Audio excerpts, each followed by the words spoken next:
Good morning, and welcome to Talking with Famous People. I'm your host, Eric, host of Talking with Famous People. This morning, I'd like to tell you an important tale, a tale of wonder, a tale of woe, a tale of thunder, and a tale of snow. The topic here, I think, is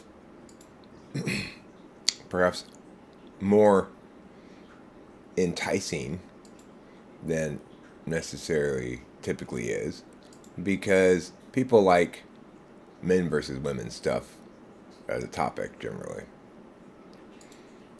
So, um, I would expect that to the extent that topic links to attendance at the live stream, this stream will be comparatively well attended for the time of day to a stream that had a more nonsensical title, as I sometimes put them. Regardless, I have got a multiplicity of things I want to talk about, but I do want to start off on this topic of T.I. Toole and men versus women. And the reason it comes up is because I encountered two women with T.I. Toole tell me the same thing in fairly rapid succession within a few days of each other. And here's another woman with T.I. Toole, Mac Daddy. Both Aga and my daughter Delilah. Well, let me start with this story. Delilah and Rachel and I were driving through Coffee Bean because Delilah wanted to get something there, and as we were on our little trip, she was chatting with us, telling us a story about guild drama in her World of Warcraft guild, and basically, I may even end up telling you the specific story of the guild drama. It's kind of interesting, but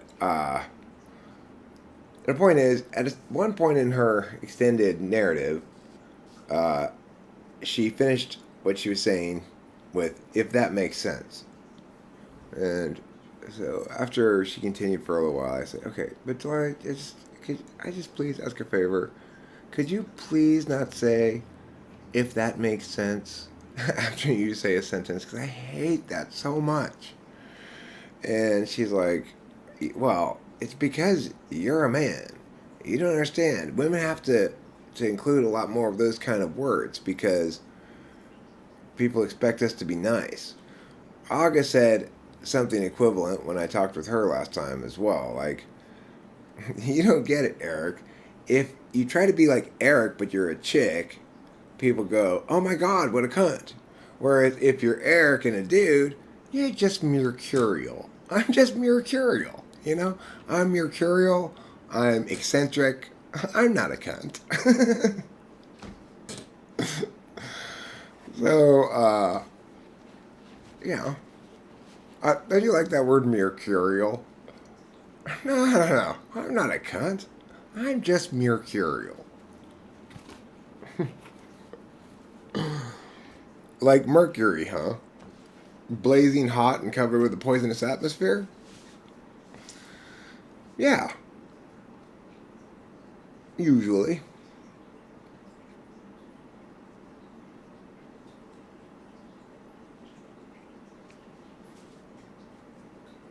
Silvery and hard to pin down is probably a better descriptor of the word. Uh, Looks like metal, runs away like water, poisons like death.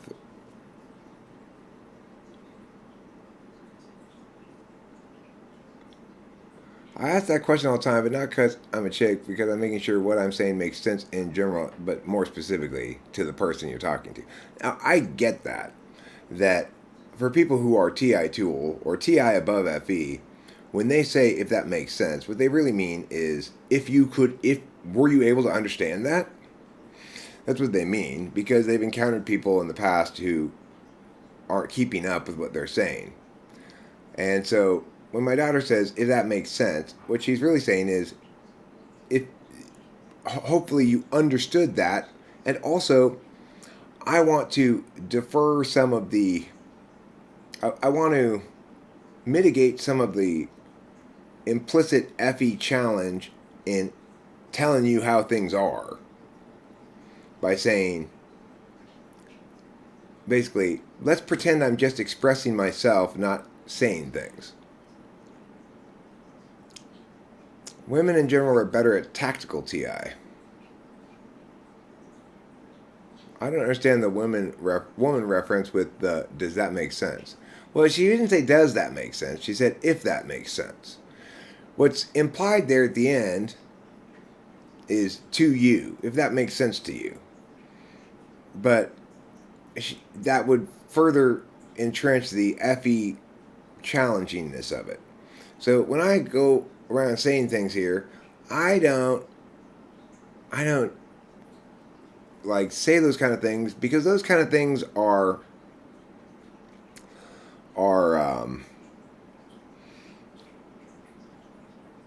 ways to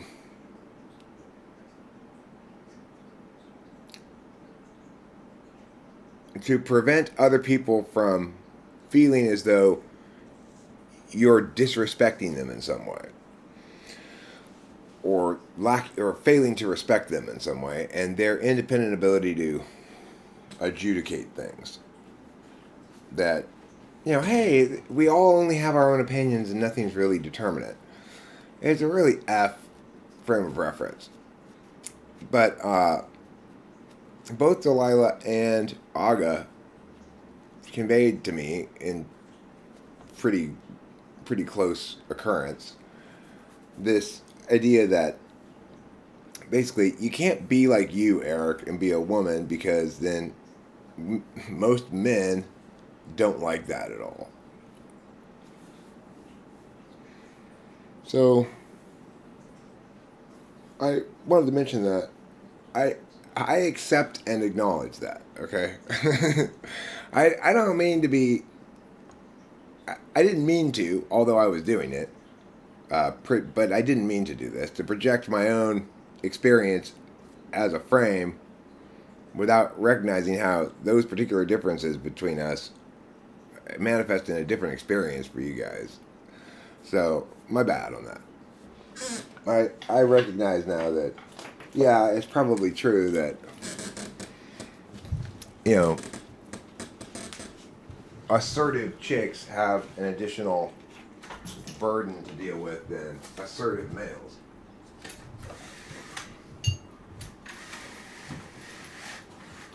I mean, for example, and even I am subject to some of those biases because I recognize it in. I actually already pooped this morning, Winston's mom, and I may have another poop in me, but if I do, it's more than 20 minutes from now. I don't feel anything gathering currently. I think I mostly pooped out my poop this morning.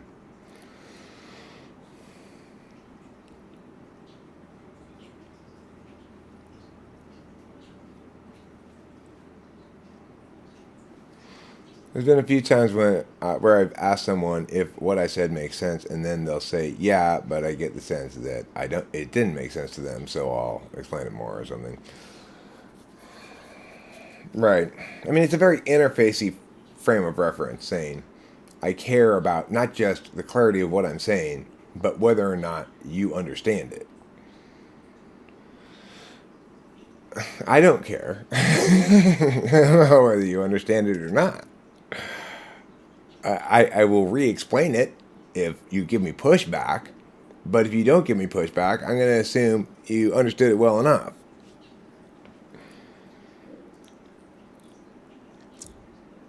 My ex hated when I would try to confirm if she is following what I'm saying.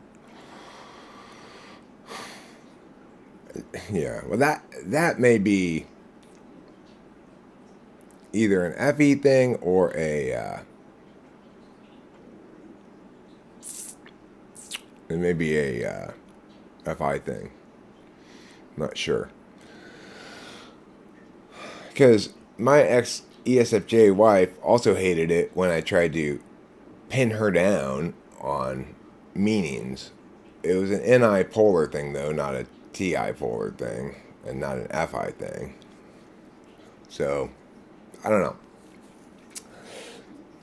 But regardless, I noticed myself having some of those kind of biases because when I'm watching Naked and Afraid, the one of the problems with Naked and Afraid is almost all of the chicks on it are ESTJ, an occasional ISTJ, or ESFP with an occasional ISFP.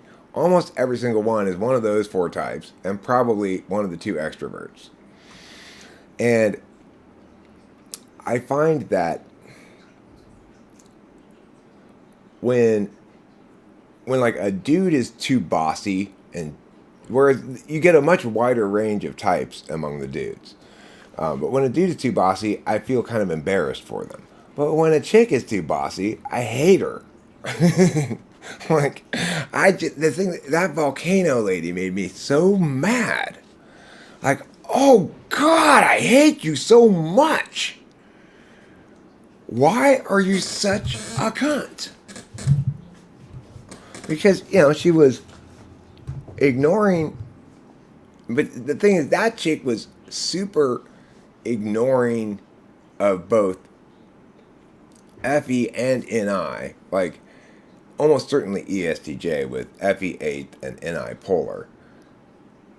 What episode this was? I could find out because it's the episode I'm currently on Discovery Channel because it pissed me off so much streaming.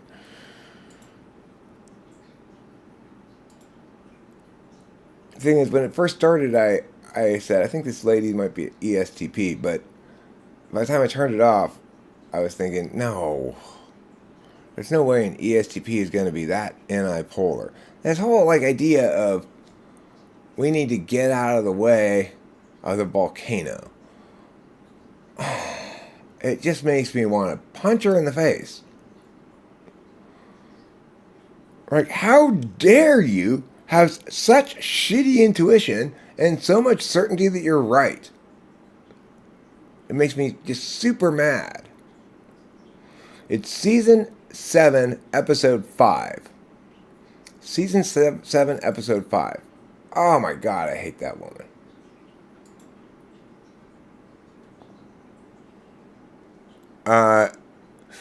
Yeah, what happened there is when I opened up Discovery Plus, it pressed on the bandwidth, I guess. Bandwidth requirements for a moment. But see, it's not like I feel happy about the overly bossy dude. I guess I understand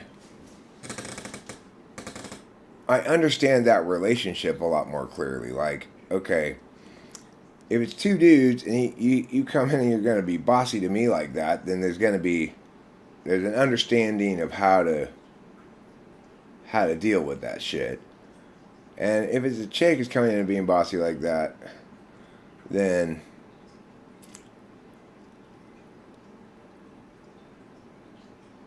it's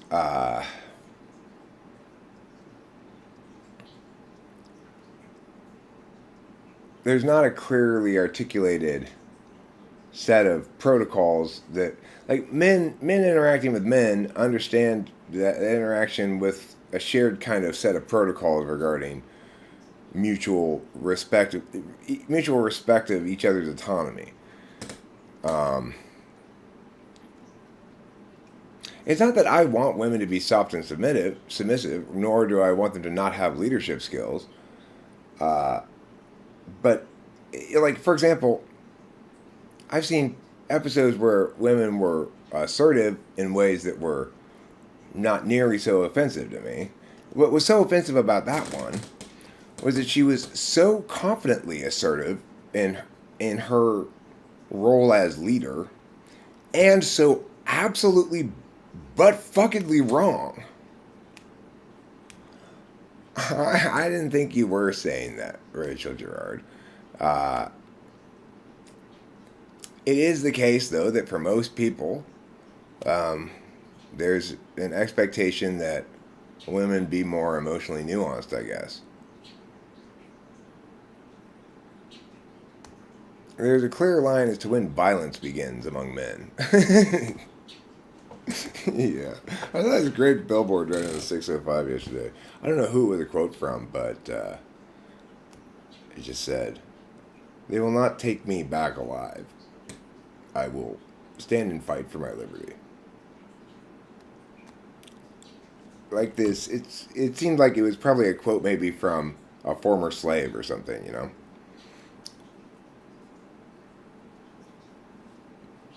I think it's possible that if a man was so wrong, it would probably anger you too. Well, yeah, but then I think, okay, well, this guy's just a douchebag who's being that wrong because he's dealing with a chick. Like, he's double wrong. He's extra wrong because he's not dealing with another dude. If he had another dude there, it would constrain him somewhat.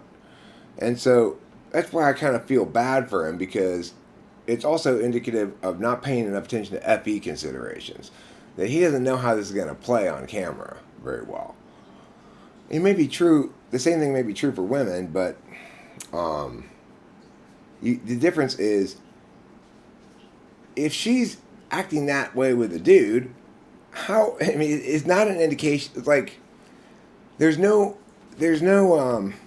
recourse. It's not like I can think, well, if another chick were there, that would play out differently. It would play out even more like that.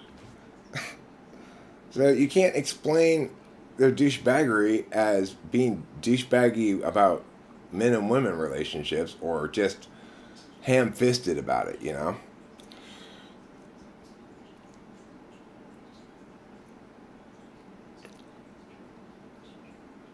I don't feel guilty about seeing women as douches. When I don't feel guilty about it, but I'm surprised to note this pattern in myself, that the women I don't like on that show make me more angry than the men I don't like. The men I don't like, I just feel like, what a fucking douche. And sometimes I'll think to myself, well, if I had been there, and I were the person who's being pushed around here, or they were attempting to push me around, I would say, meow. But, and then I get frustrated at the person who's being pushed around for not saying meow, which they should obviously say in my mind, you know. But,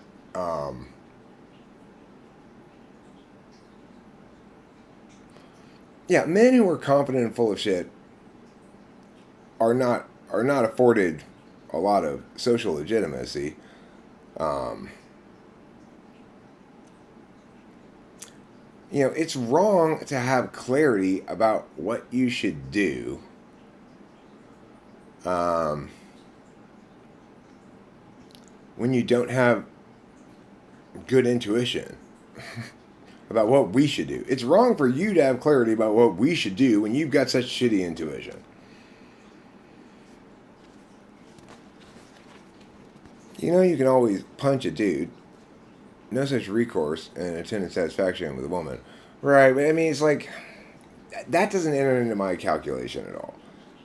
It's not the case that I feel like I could, it's always the case that it's never a good idea for me to punch a dude.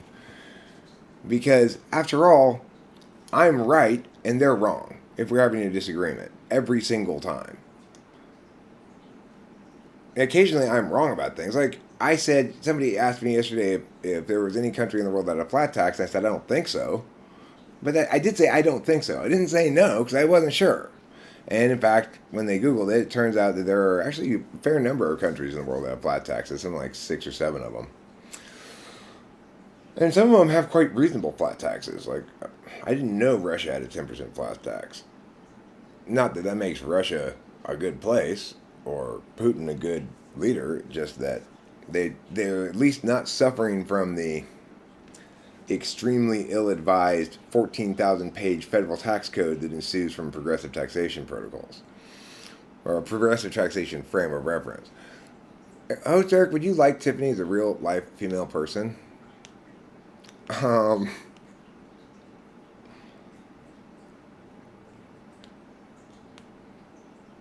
I think I'd probably be amused enough by her weird kind of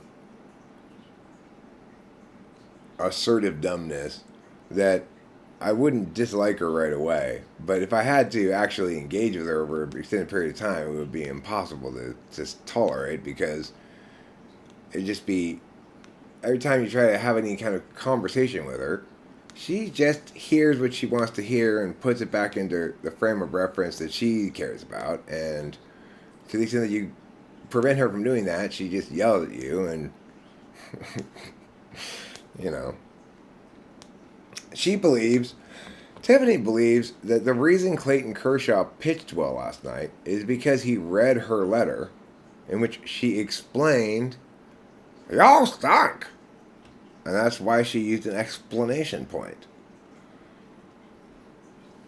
It all makes perfectly good sense to Tiffany that since Clayton Kershaw didn't give up any runs when he was pitching last night, that he must have read her letter and learned from um, being and having learned from her letter that he stinks, which was a useful explanation to him, and that's why she used an explanation point.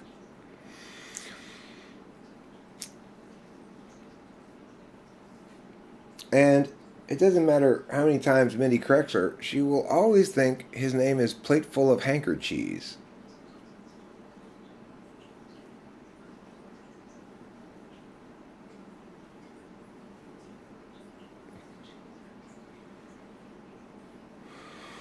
Men are seen as tyrants, but women as. I mean, it's basically like bully or cunt, you know? That's how it plays out. Men might be accused of being a bully, but I mean, he's either TI polar or. I mean,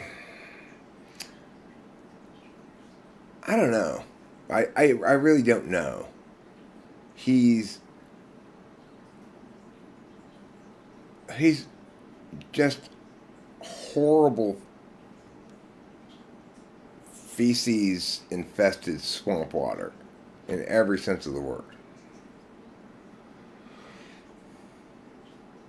I hate the actualized org that guy. He's a he's everything wrong with everything wrong.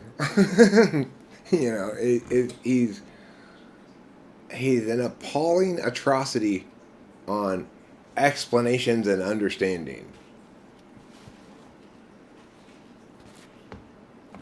Leo from actualize.org. One of the most infuriating YouTube videos I ever watched was by that guy. As he spent myriad amount of times, seconds, I guess I should say, many seconds, minutes even, telling us how critically important this powerfully secret information he was going to share with us was, and that only a couple of thousand people, maybe the entire world, understand this. All this other bullshit.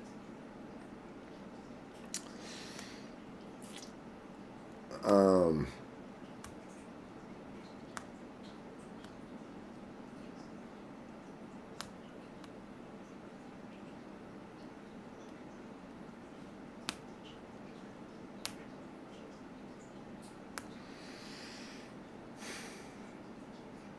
I mean, it reminds me of that Skywalker Ranch show where I can't even tell you how many minutes they directed towards the people on the show having conversations about how much of a risk it would be to dig a hole on the grounds that they inherited a narrative that said digging on the property is dangerous.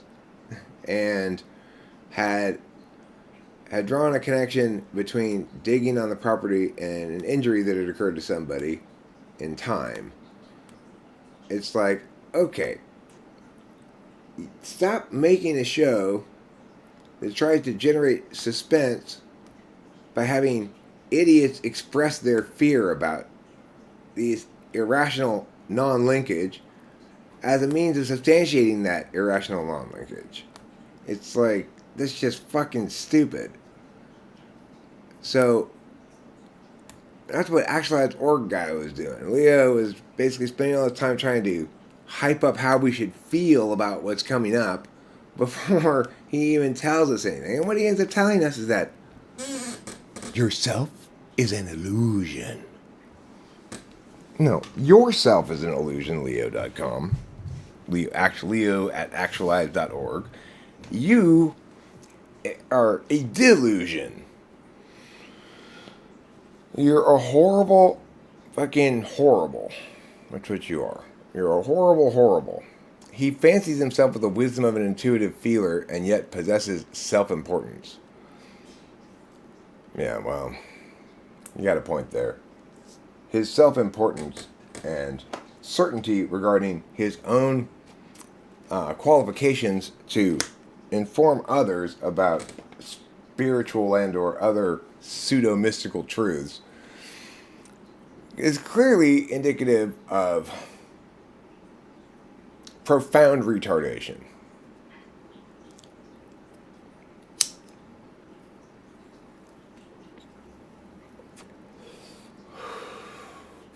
Oh, it's fine. I'm not worried about rewarding that nonsense for it being nonsense. It's relevant. It's cited. Might as well include the link. You know, if you're gonna cite something, might as well include the link to it. Let people explore it for themselves and see how fucking stupid it is. 65 core principles for living. Core principle number 1: be able to smell horrible, atrocious bullshit. I can smell the stink of wrongness from Leo and Actualize.org a trillion parsecs away, which is a long distance. I began smelling that stink when I was still a trillion parsecs from here. Wow, that is a powerful smell.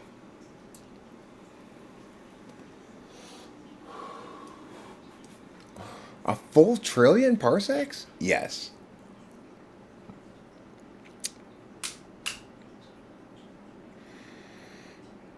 I cannot stand the people of handkerchiefs. What's wrong with Clayton Kershaw again today? You can't put handkerchiefs on a plate. It's disgusting.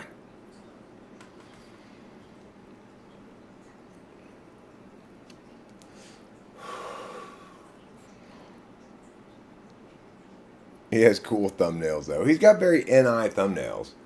He likes to do a thumbnail of himself going like, you know, big emotion kind of thing.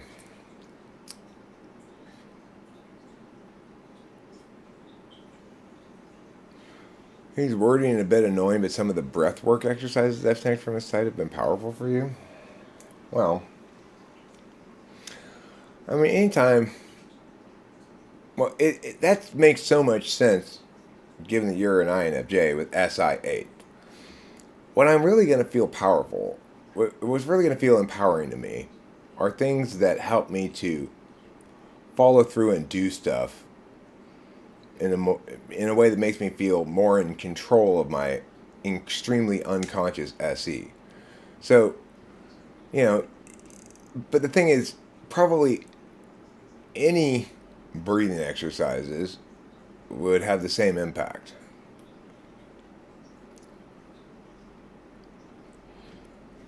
Clark Kershaw? Are you in people of handkerchiefs? If I did something nice, it must be because he got my letter, in which I explained there are people of handkerchiefs. You think! Explanation point. we were watching the All-Star game last night, and there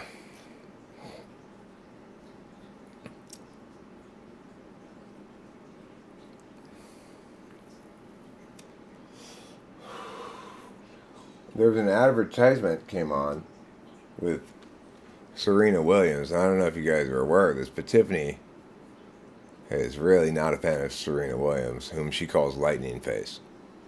Oh, Lightning Face, I said, get out of here! Y'all stink!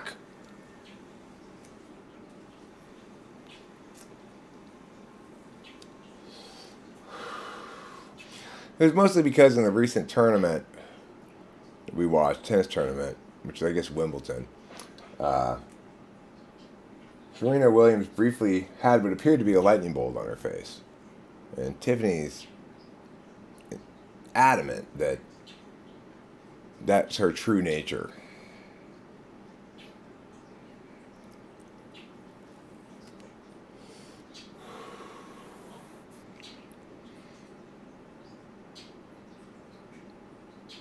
Diagnose them with the Great Polar.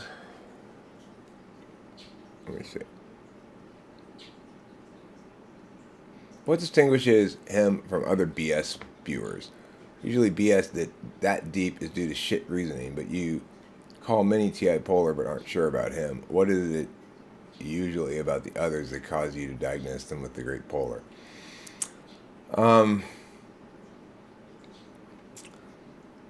Well, I mean, I guess I see actualize.org as primarily NI run amok rather than FI run amok. You know, and you could see the global response to COVID as subjective epistemologies run amok, FISI.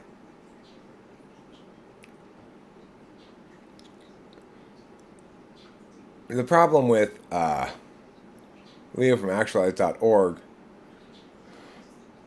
is that he is enamored of NI holism at the expense of intuitive deafness.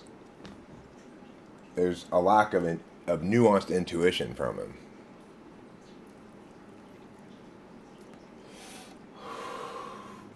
So I don't quite know whether that stems from like fourth slot, NI, seventh slot NI, sixth slot. I'm not really sure. Could he be ISFP trying to universalize NI? I think he's too talky to be any polar.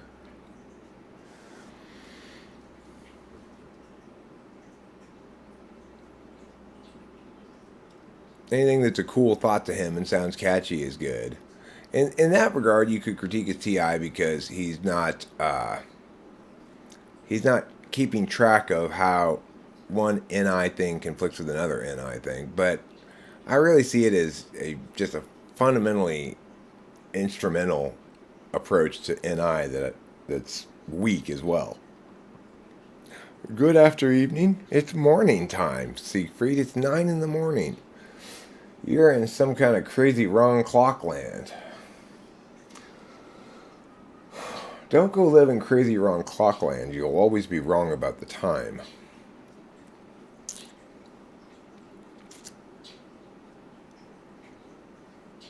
TI hi. Hi, new group. Maybe he is an ENFJ. That's possible. Right? That's conceivable.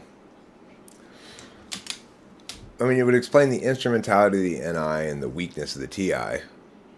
But so would ESFP just as well. He's probably one of those two. He's probably ENFJ or ESFP.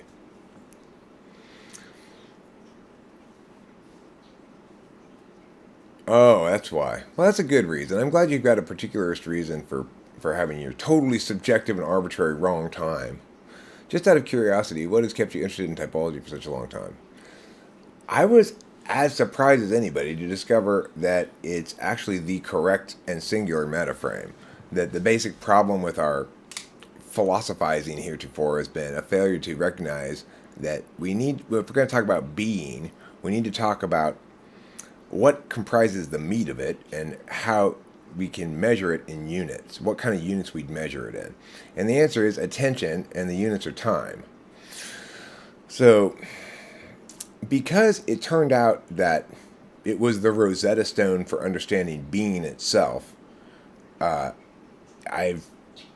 continued to work with it to gain additional clarity about how reality is, basically, to correctly philosophize what all philosophers have heretofore been struggling to deal with. If you look at Kierkegaard's Being and Time, he never gets it. He never answers that. His book's called Being and Time, and he never addresses the question of what is being made out of. I mean, he asks it in many different ways, but he never answers it.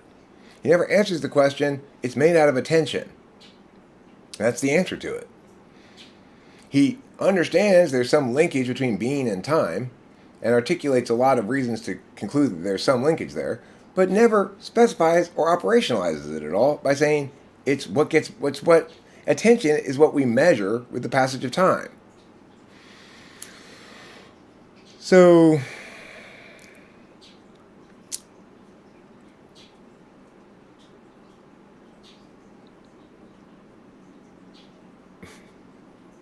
well, it got sent in time though.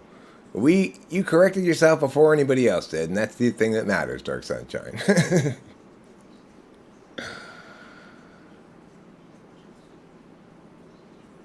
Is it possible that through X amount of trauma can force one into cognitive substitution and literally become cognitive preference? No, it just makes you more hesitant about externalizing functions that are naturally suited to being externalized.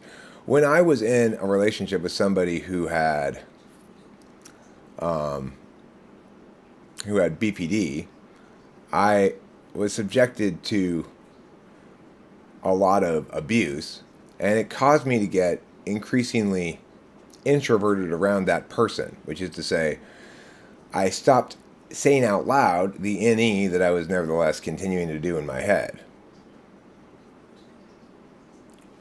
The reason being that I had learned with my SI that this kind of expression of intuition was subject to me getting slapped down. Like, don't bother trying to make jokes around this woman, because if I don't hit on one, I won't just be subject to the natural consequences of her not laughing or thinking it's funny. I'll also be subject to some sort of abuse, like, that wasn't funny, you should be ashamed of yourself, basically.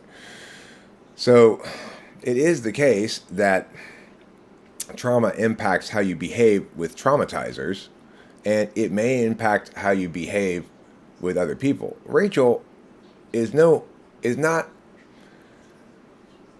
more FE and less TI than any other INFJ, but she may be less likely to correct and more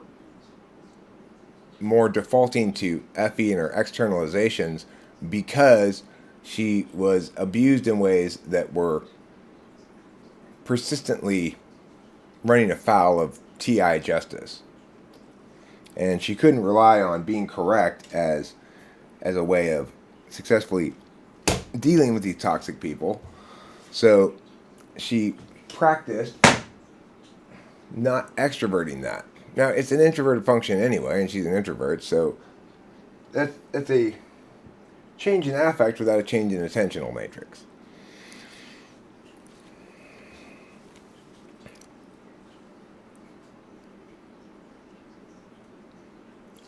Dark Sunshine says, "Oh my God, he makes me mad. I hate when people smile and laugh in a condescending way to show how much more realized and enlightened they are." Me too. And that sums up exactly what that fuck does continually.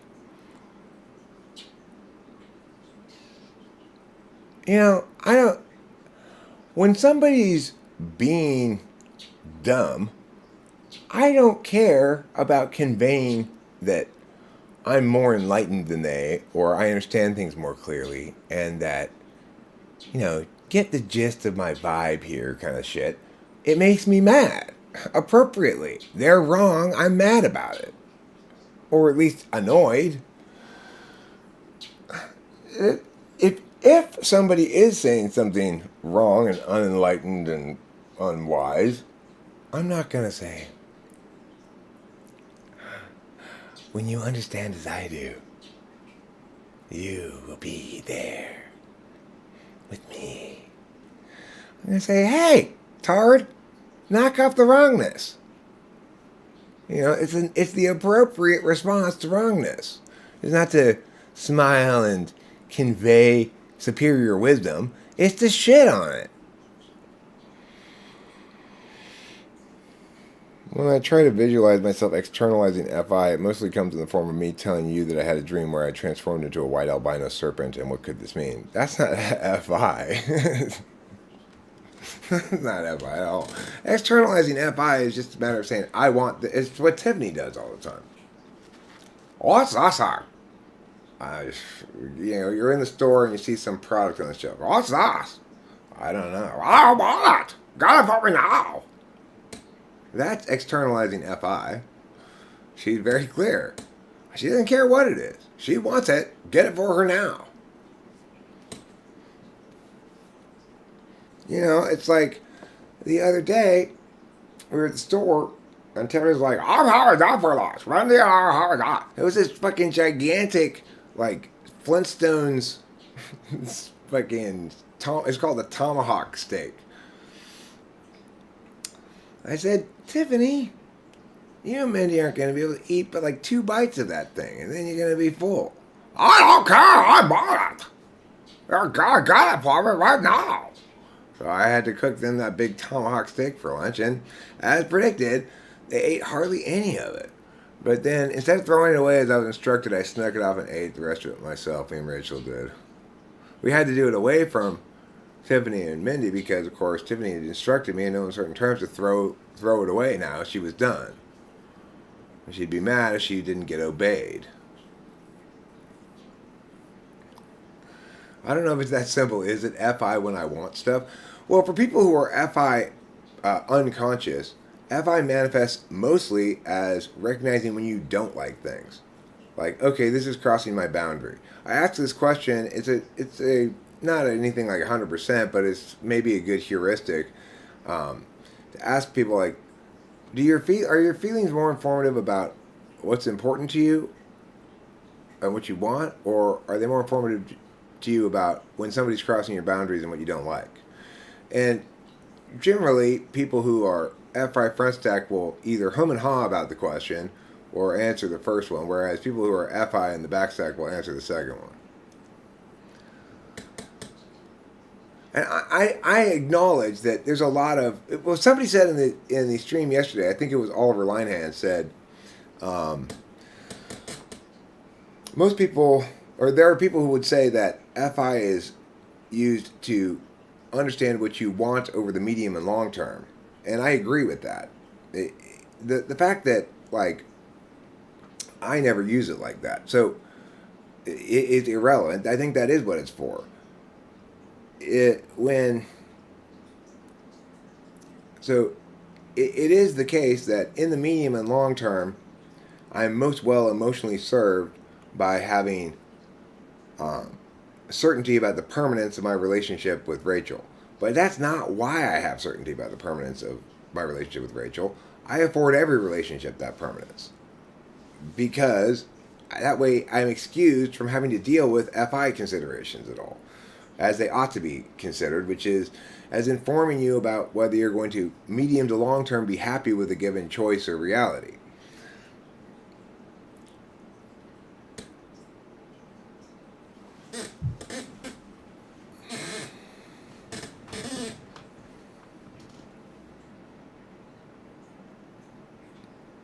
Mostly intelligence or lack thereof of a person. Well, people don't have intelligence.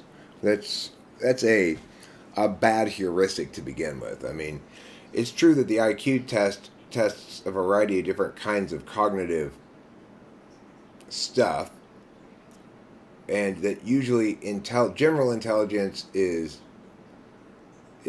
presented as a amalgam of different kinds of intuition and thinking. But it's the problem is IQ is not representative of general intelligence. General intelligence isn't something people have, and in reality, certain attentional pairings are going to link better with capacity to score well on an IQ test. That may also link back to people's perceptions about whether that person is intelligent. In other words, there may be a good matchup there, like that people who score really high on IQ tests are also, by and large, perceived as unusually intelligent by members of the community or whatever. But it's still it's dumb because it's missing the point that people don't possess attributes like that. They attend across time as a means of being.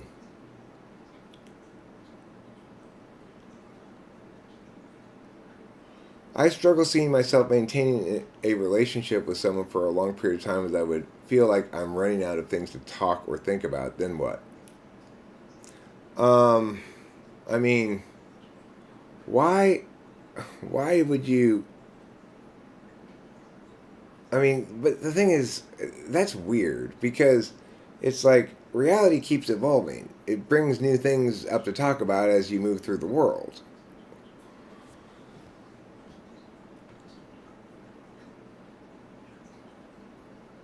When I want stuff, it could be FI, but the values are coming from SE and FE mostly. SE and FE determine the contents of my FI, in other words. Yeah, well, I mean, I think personally, I largely just plug in SI as a replacement to my FI. So what you're saying there makes sense, but I would suggest that it's probably NI FE rather than SE because you're knowing things rather than doing things, really. Uh, for me, I tend to replace SI. SI is what I use to replace FI. I'm able to look at the cumulative experience I have with somebody and be objective about whether or not that comprises a supportive or non-supportive engagement, or whether or not it creates problems. I don't like problems. I don't like having to deal with relational problems. So I'm able to recognize after 2.5 years, okay, I cannot possibly fix this relationship with this BPD person because she just informed me in no uncertain terms that no, she would never talk to me respectfully. No, she would never answer my questions.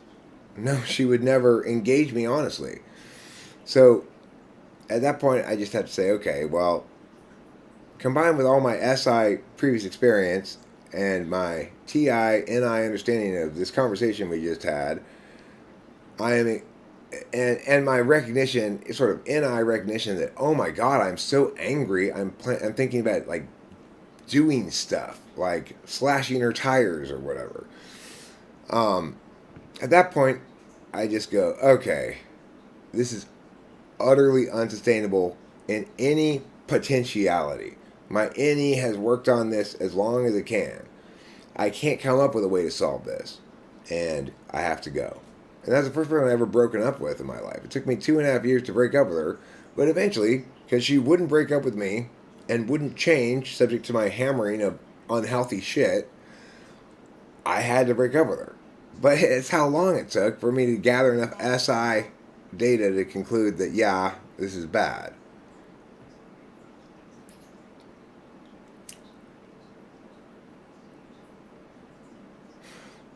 Well, what S says, I think FI is connected to integrity because it's about doing what's consistent with your values and morals, even in the absence of public scrutiny. Well, FI is for people who like FI tool people are still deliberators, but the way they deliberate about the legitimacy of what somebody's saying is to understand whether or not that person is fronting, whether or not they're posturing. So FI looks to a person's authenticity to determine their legitimacy. Uh, and the reason they do that is because in their own attention, when they're not engaging other people, they are evaluating potential choices and other things against what's important, a hierarchy of importance, and a recognition that taking like something like getting a cat is going to require a lot of you long term in terms of caregiving and stuff, and whether or not that's a good idea. Those are questions that FI are informative about. Yes, FI is subject to your extroverted perceiving function. Well, I mean, if it's in the 1-2, it's always paired with an extroverted perceiving function. So it definitely expresses a little bit differently ESFP, ENFP, INFP, ISFP expressed differently, but well, I mean that's where you get what Legends Fall was saying, and to an even greater extent in an INFJ, where their subjective epistemologies are neither of them are conscious. That's why Beta Quadra is the most universalist, and I and obviously Legends Fall has a different way of working around FI polar than I do accordingly. NI is not an especially good replacement for FI in the way that SI is, because NI is not a subjective epistemology function and FI is. SI is a subjective epistemology function, so having a conscious fourth gives me a lot more access to the subjective epistemologies of the self than either anybody in Beta Quadra.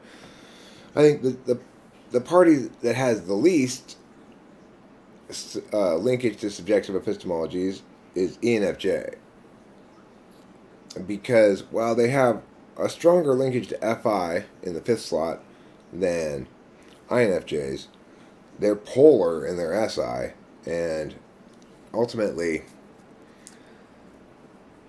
that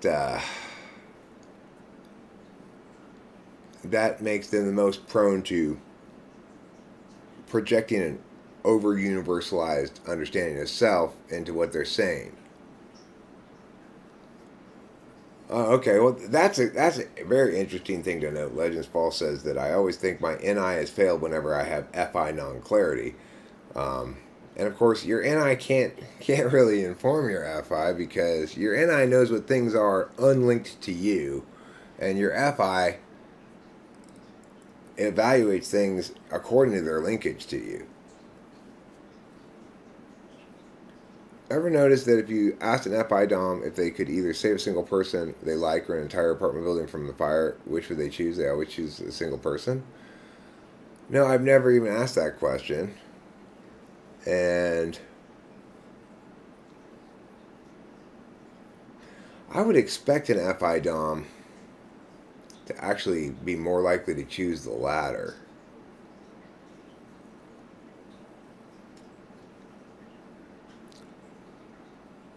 Well, Dark Sunshine, INFJs have the additional informing quality of having SE fourth. So that produces the phenomenon that I experience with Rachel all the time, which is she doesn't know what she wants to do, but she does know she wants to be included in what I want to do, and would like for me to do all the wanting, and for it to also not run afoul of what she wants. So it's easy to do that, increasingly so the more I am with her and the longer I'm with her, to recognize where her unconscious SI and fourth slot SE make her unreliable about sensing stuff, just as my SI and SE make me unreliable about sensing stuff. But we're both more reliable about the conscious one. Rachel has more clarity about whether a prospective course of action, for example, is going to ask too much of her or not. She doesn't necessarily express it directly, but I can see it in the hesitation when I suggest something that's too ambitious.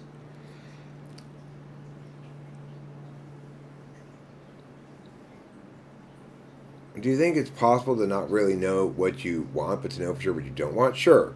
Because somebody can be pushing something on you that you don't want, and you can know very clearly that I don't want that, and it has no further link. You don't have to have it doesn't need to be medium to long term. I just don't like this. I'm not enjoying my experience right now is like machine code level FI. That everybody has to have some capacity to be an individual human being moving through the world. Whereas knowing whether this thing that I like right this second is something I want to commit to a relationship with for months or years is a much more significant question and an area of FI that probably, like Polar's never going to get. So my first wife, I knew I didn't like her when I married her. But it didn't matter because based on my reasoning, it was the best choice at the time or something. It's insane. Maybe if TI is having X reason to justify A, from which B, C, and D would naturally follow, I suppose FI is similar with reflecting on a person's intentions behind a position, which links to character. Well, the thing is, knowing whether somebody's posturing, deciding whether somebody's posturing based on emotional clues they're extroverting, is not a bad way to determine whether you ought to afford them legitimacy. If you're listening, this is why, like, that ESFP lady from Hong Kong ultimately decided to have me type her, is because she watched my videos, some of them, and it's not necessarily the case that she understood the TI arguments as to why that's bullshit, but she could tell I wasn't bullshitting.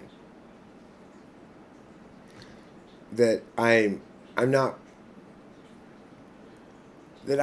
primarily concerned about positioning myself as Mia in any given instance. Like so yesterday I said I don't think any country in the world has a flat tax, and I was wrong. I made sure to bring that up in this live stream because I wanted on the record that I stand corrected. I was wrong about that. There are 6 or 7 countries in the world that have a flat tax, and I'm glad I said I don't think so rather than no.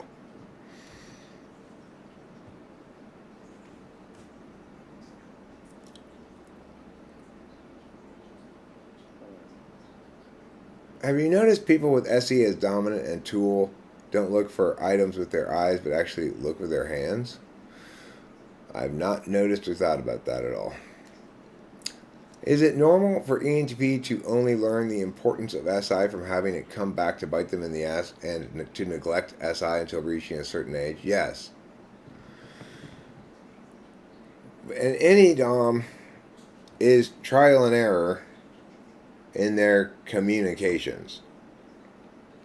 TI tool means their communications are going to include a lot of explanation, whether it's externalized as explanation or externalized wrapped in different FE clothing. It's still the same thing. Like when I'm talking to Aga, she's much less overtly explaining things to me than when I'm talking to her.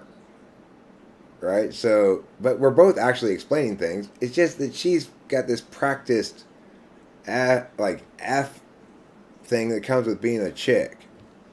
Because otherwise people think she's a cunt. Like I said at the beginning of this, if Aga acts like me, she's a cunt. If I act like me, I'm just mercurial. I'm eccentric and mercurial. I'm authentic, right? This is how authentic I am. I get validated by F5 people in my obnoxiousness because there's words we use for when men are obnoxious like me, whereas girls, they they have to be not just right, but but polish polish their rightness into other shiny things in order for it to be accepted as palatable. So that's unfair to chicks, and having an ESP daughter makes me feel like I've got a personal interest in wagging my finger about that. But I don't know. Maybe chicks don't even want to be. Maybe they think I'm at a disadvantage for having my own like shitty fe reinforced by society. I don't know.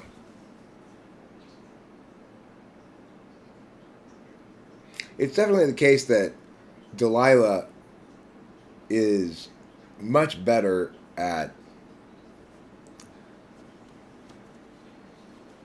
Well, I mean, she has the advantages of an ESTP, which include not carrying on about something beyond it being clear that the other person's going to be listening.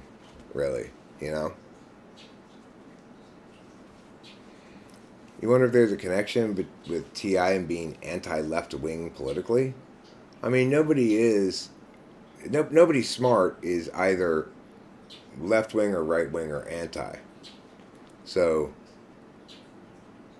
I mean, the fact that everybody in the population is guilty of this kind of reductive team shit is indication that plenty of TI people are swept up in it just as much as anybody else is. It may be the case that look, TI is fundamentally a negationary function. It's how we negate the legitimacy of things that are being presented as legitimate for everybody.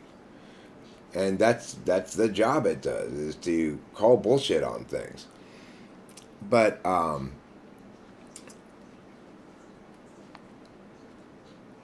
that doesn't mean you can't use that bullshit calling process in a constructive fashion. So if you have extroverted intuition with introverted thinking, then you've got a situation where if you have the right frame to build from, then you can construct things that aren't call bullshitable.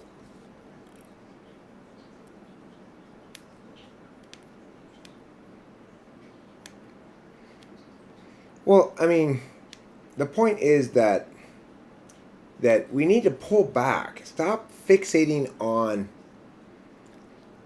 this moment in history, and look at how politics always happens, right? In a civil society, there's historically always been a progression of excessive wrongness and pulling back to a mean. Excessive wrongness and pulling back to a mean. Excessive wrongness and pulling back to a mean. And that's how politics works. So it may be the case that excessive wrongness is pulling in this direction or that at the moment, but to fixate on that is to miss the point. That, yeah, of course, idiots who are attached to their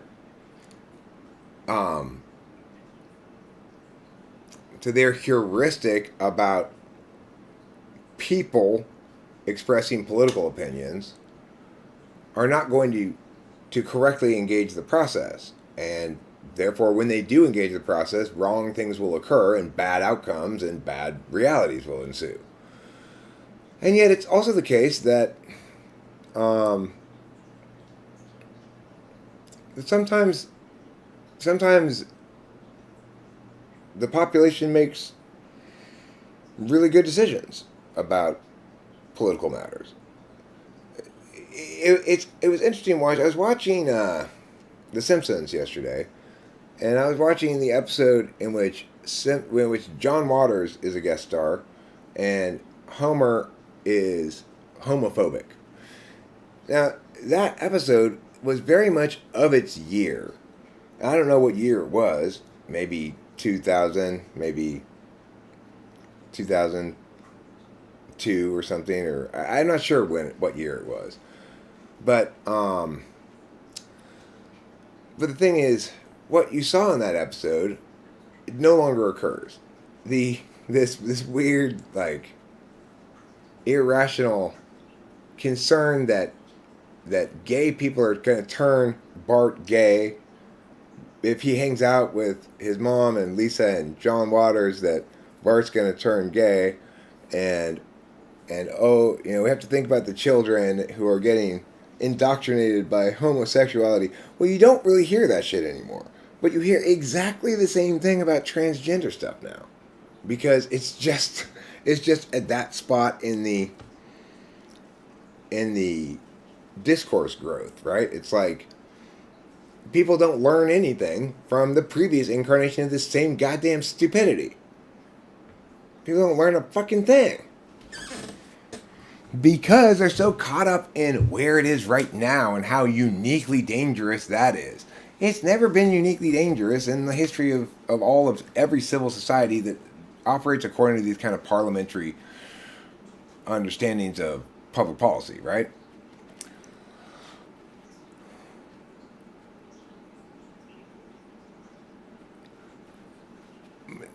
And significantly, the point is this, that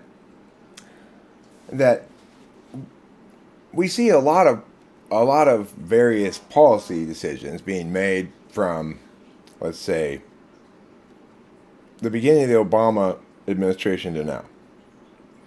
And we have to acknowledge that by far the worst policy decisions ever made in that entire scope of things were not policy decisions that were made. It was the abandoning of that process that caused that clusterfuck of disaster called COVID.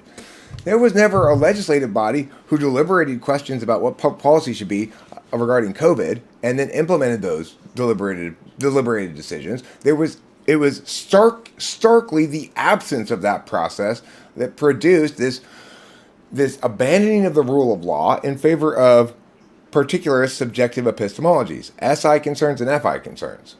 We're scared. We think our bodily well-being is the most important thing in the world, and that's it.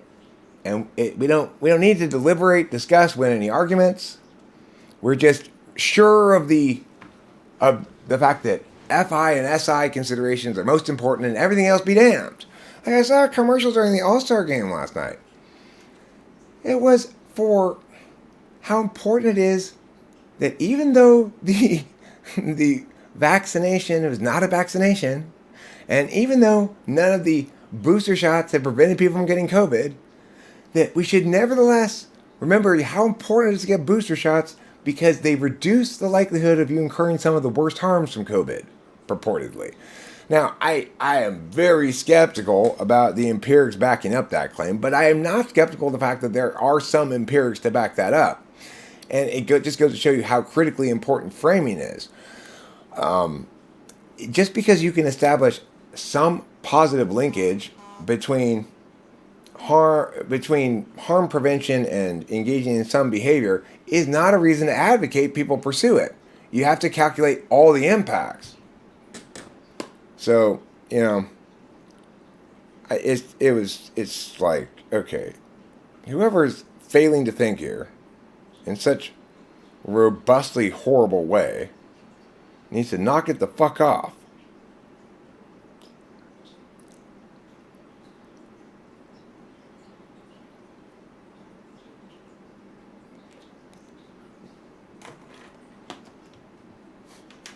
Just that guy who constantly texts me. This guy from like Palmdale or something. He's constantly texting me.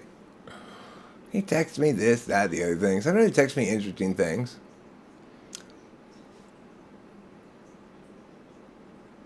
Well, I mean, look. Stalin, Mao, Hitler, all those bad examples are always the same thing. They are the abandonment of processes in favor of subjectivist criteria. Real processes are deliberative and respect the need to successfully affirm argumentationally before actions taken. So, like, the biggest threat to a civil society that occurred in the form of a elected leader was definitely Trump. And it's not because he implemented the worst kinds of policies or something, or he made the worst policy decisions. Obama made plenty of much worse policy decisions than Trump did. It's because Trump shat in that reality's face that the only way to be a good representative of a population in a civil society is to reject your own particularist meow in favor of time proven processes of civil deliberation.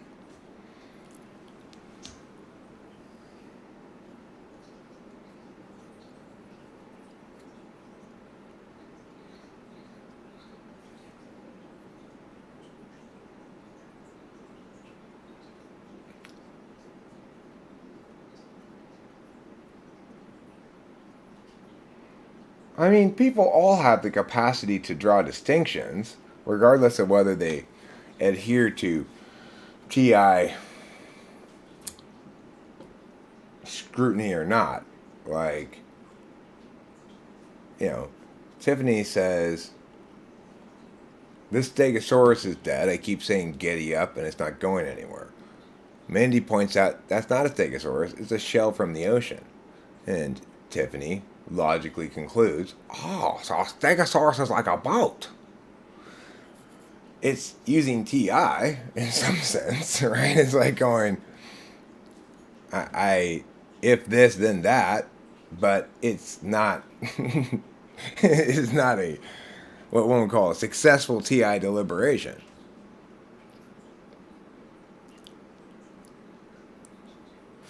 Well, you got a point there, S. I would say actually more than Hitler being an example of that is it's Goebbels is the example of that.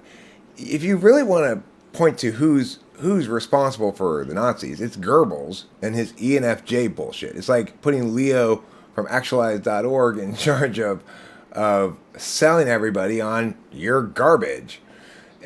How much of Hitler's garbage was actually composed by Goebbels as a as part of his grand fucking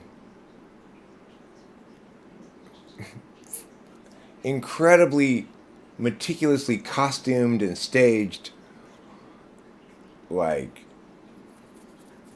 a theater of war regalia.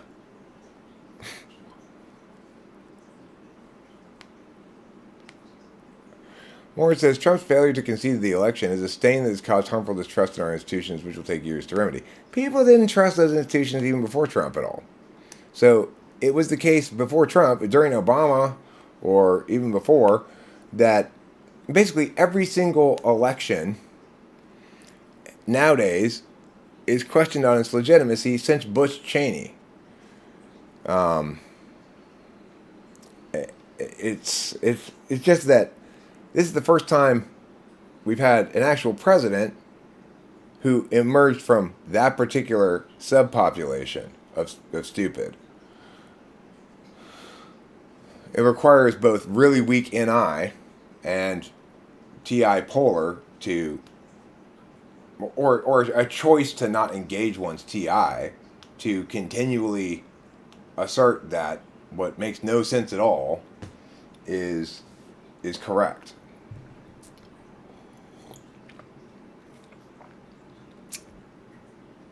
That's a good point. S makes an excellent point here. The advantage of SE polar people is they're very unlikely to do a bunch of horrible shit. They're at least likely to be serial killers, genocidal dictators, you know? They're like, that's way too much of a hassle. It's like, if I just had to do the serial killing, okay, but then I gotta get the tarp and the cleanup and the bleach and the scrubbing, and fuck that noise. I'm gonna just chill here on the internet a while longer.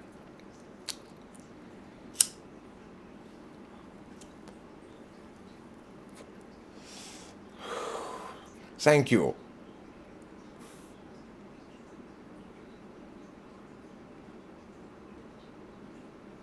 Arigato. Thank you. You think Jeffrey Dahmer was an INTP? I mean, if somebody is going to be SE Polar and a serial killer, well,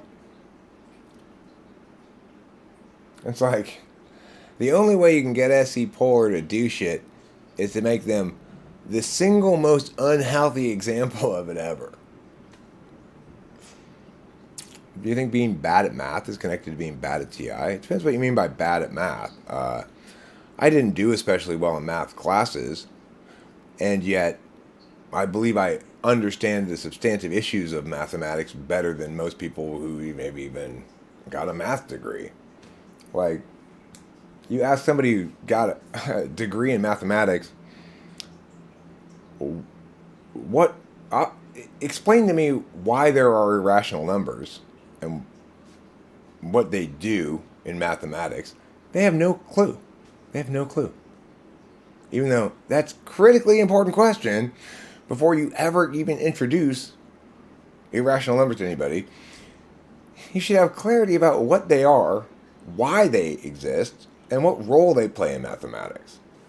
And there's a simple enough answer to it.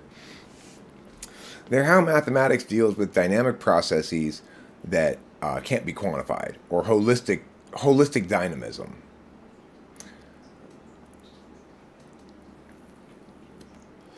Math is mostly TI, Niebuhr, actually. But the problem is, the way it's taught and the way it's understood in general in schools and stuff, it's in the hands of TE people. So, and people with not very much intuition. If an intuitive were in charge of math, of teaching math, intuitive who understood clearly enough, you'd begin with explaining what it was rather than explaining how to do it.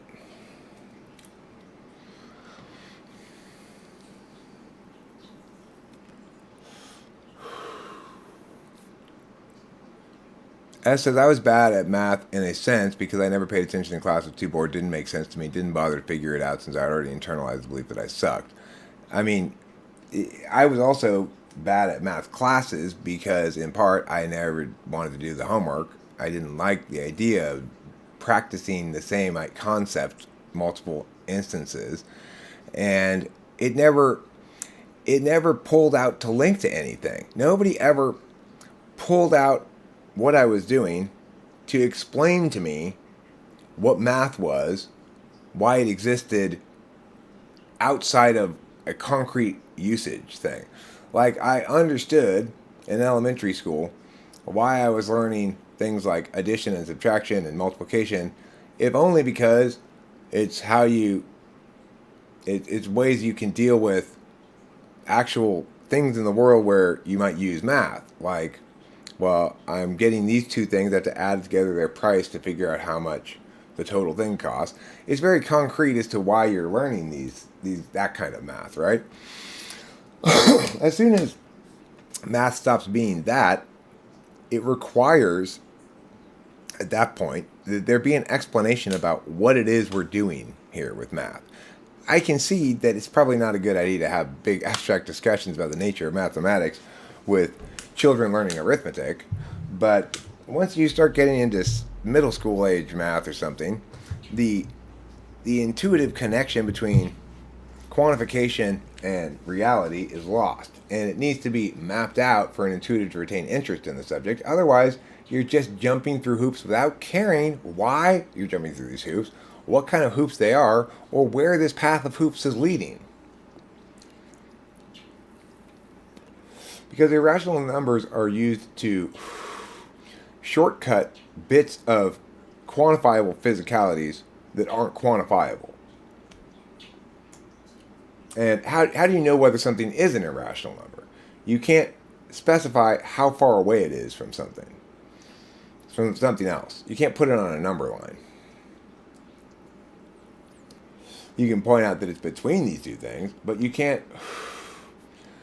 It's impossible to concretely or determinately say exactly how far away from it is. So, the thing is,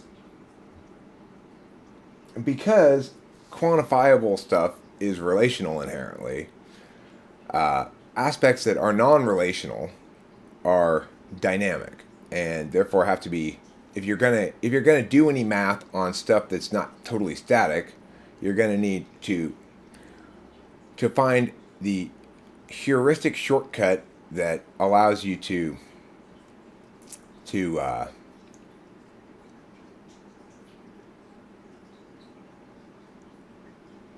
represent that.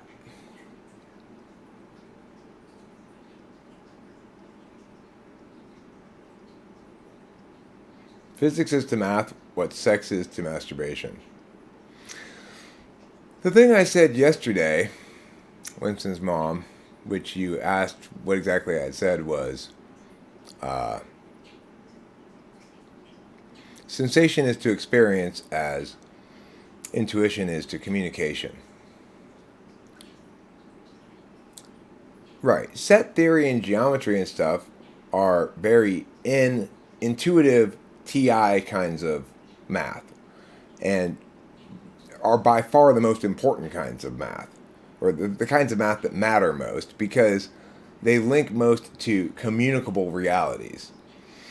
Whereas engineering or physics kinds of math, well, physics is different. Theoretical physics is in line with geometry and set theory stuff, but applied physics is engineering, and that's where you get into, that's it's like all math is taught from an engineering frame, that it doesn't matter if you understand why using these mathematical processes will allow you to get from situation mia to situation mia, as long as you get that, as long as you use the right thing. So it's like that guy on that show, Skinwalker Ranch, he successfully used triangulation to determine a spot in the sky above the ranch because he had mastered how to do the mathematics of triangulation. What points of data you need, where you plug them in, and what processes you run. And he probably didn't ever think about it or doesn't care, it doesn't really matter to him exactly what that represents or why it works. Those questions are irrelevant. The fact is, it's been established that we can definitively know where a thing originated from with these particular,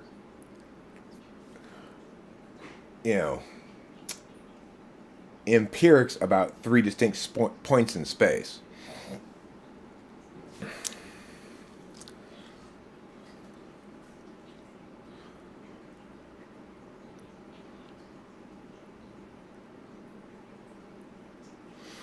I mean, the thing is, Niebuhr, it's not school's fault.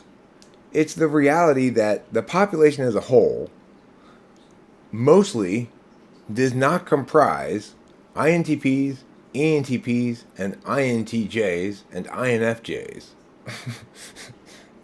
So there's a failure of the intellectuals who best understand what matters to be in charge of the areas of the world that they should be in charge of, because they represent such a tiny fraction of the population, and almost every teacher, administrator, whatever involved in this ill-fated misadventure called public education is not that.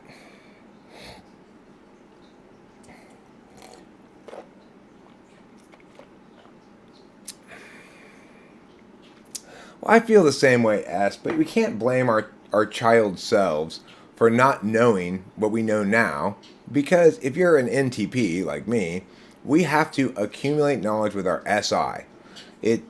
We are trial and error in our ideation. And it's only with life experience that we learn to excise things that are wrong and refine what we're saying and thinking over time.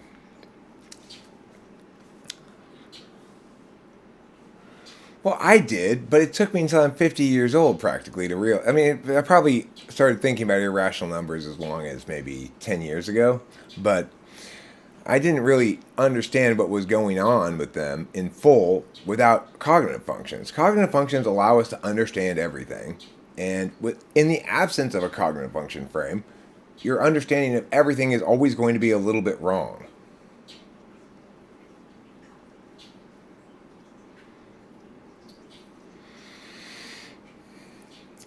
And really, they're based on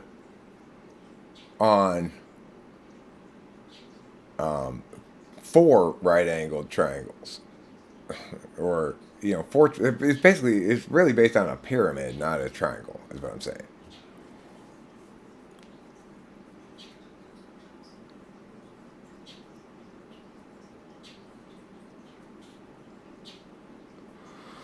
But yeah, I don't really get sine, cosine, tangents either. Um, so, well, the point being, cognitive functions help me to better understand the way that communicative failures almost always link to having a problem with what part stays the same and what part moves, and the role of the observer. So there's an interaction between those things, right? When people are wrong, it's almost always they've tried to make one part be the part that stays still in one understanding without recognizing that that cascades. And so then they shift the role of that same thing into the part that doesn't stay still and don't recognize that that shift invalidates the whole thing that they're doing. Because all communication and distinction making and thought and intuition, etc., it all takes that form of a part that stays the same and a part that moves, plus the role of the observer.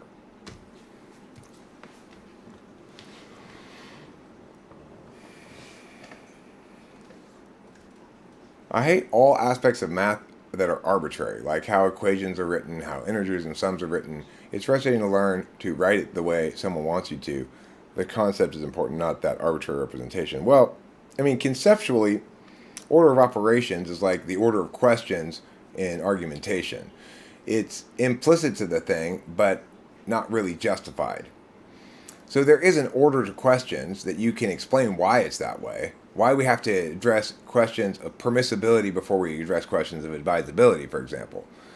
If things are impermissible, then it's not possible for them to be advisable, because the definition of permissibility means that, if you're looking at it from a moral perspective, that nothing that is morally impermissible can ever be advisable because it always represents a wicked choice.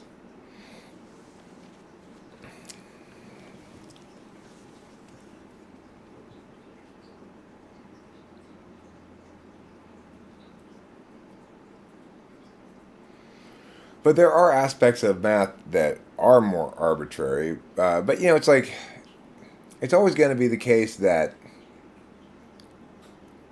there's no particular reason why a colon plays the role that it does in in terms of grammar and punctuation, and a semicolon plays the role that it does, and why we don't use a semicolon to represent a colon and a colon to represent a semicolon. Those are always going to be arbitrary. There's no avoiding that.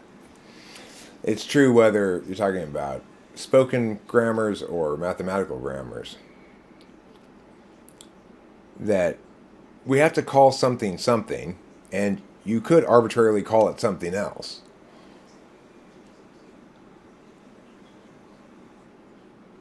I think geometry was the easiest part of math for me. It seems that the smart kids would struggle in this area. It was nice to be better in something everybody else sucked at. I mean, I was fantastic at geometry, and I liked it a lot. I understood proofs right away as to what was being done here. It made sense, right? You're trying to establish indirectly what's accepted as consensus true. It's teaching you to intuitively justify consensus. But or it requires of you that you do that. That's the work of geometry, is proofs. And it's also the work of conditional logic stuff. Conditional logic is just the geometry of language.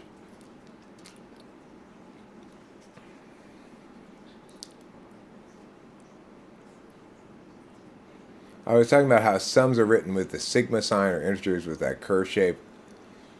Oh, yeah. Well, I don't know that much about math, so.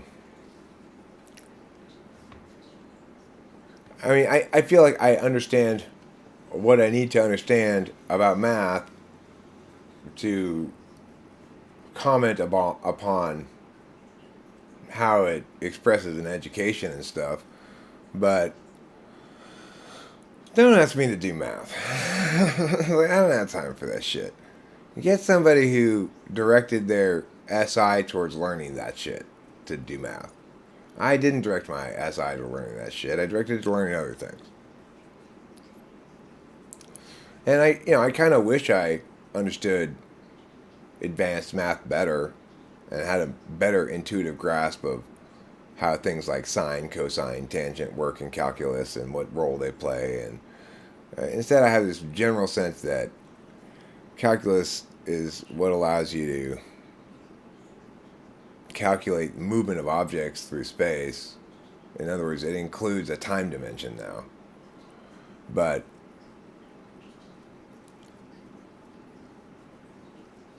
yeah, Dark Sunshine, you're right. Book smart people might suck at geometry since you're required to use your own brain, not a book, for it. It's a good point.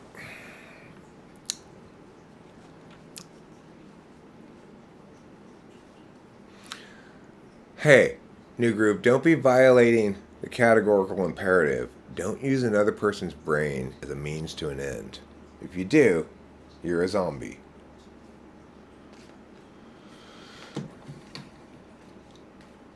I'm going to use your brain as food for my rotting corpse.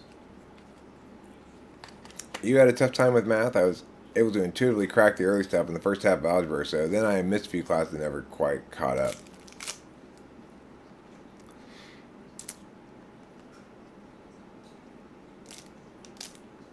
I saw a soft white underbelly video where a homeschool girl said her mom had only had her read books, no math, no science. She seemed to turn out just fine. I don't think you need math and science to not turn out well. I think some basic understanding of the scientific method of the idea of repeatability as the threshold for empirics is a necessary precondition to being correct about the world and about validating things. But most of the population is never correct about validating things, and we manage to shuffle forward anyway, you know? Even here, right? In the most correct place on the planet, right? Even here, most of the shit I hear from most of you is not necessarily correct, but this is what I know for a fact. That the people who come around here, like iMoxie, came around here and started spewing his version of subjectivist politics, and I lovingly told him to fuck off, right? The thing is, when I meow meow meow meow meow about something, everybody takes something away from that, and improves because of it, and as a consequence, is empowered to improve the rest of the world accordingly. Because it is the case, it's never the case that I lose any of these arguments. Now, granted, the other person has to use text, but if I'm saying no, that's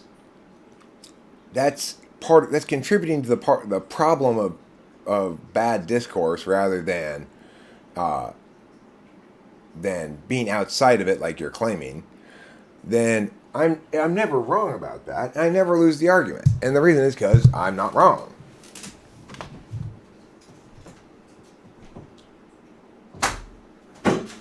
And the beautiful thing is,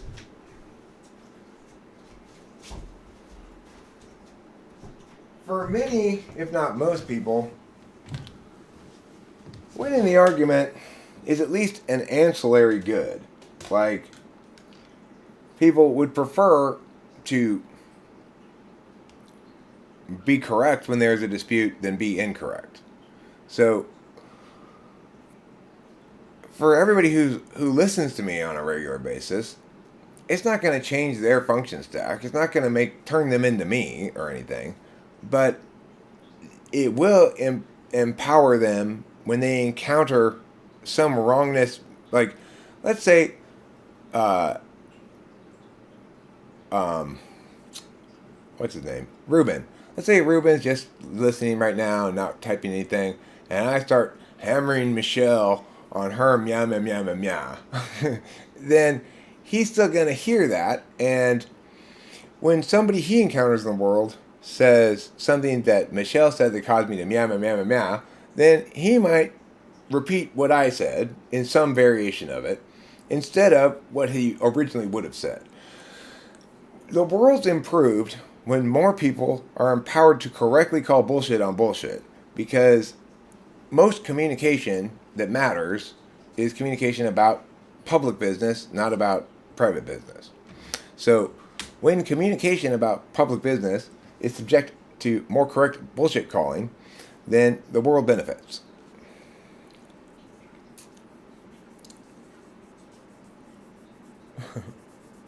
Well, Ruminar, that's my take on it too. What you just said there is my take on it too. That the world needs more meowing off. If I'm incorrect this time and you school me, then I'll be more correct next time. That's what I think too. But you know, whether it actually plays out like that, I have no way of knowing, because I don't follow you guys around after I'm done streaming and see what's going on in your lives. You know, I don't go follow Ike Agamian to the store to see if he corrects some some wrongness being spewed by some idiot at the store, you know. Fair warning, channel disclaimer. Bullshitters get a video and title response. Yeah. Poor Karma's Pimp has even got a song. And Karma's Pimp's great. I really like Karma's Pimp. He's robust in that he doesn't shatter easily, and I can actually watch over time the improvement in his discourse. Do I have crown chicken in California? We don't have crown chicken. I've never heard of it before. I was noticing the other day in Baldwin Park they have a Church's chicken. You don't see Church's chicken very often anymore. What happened to Church's chicken? Remember how Church's chicken used to be a fairly big chain? And then where did all the Church's chickens go? Did they all get replaced by Popeyes now? When did that happen?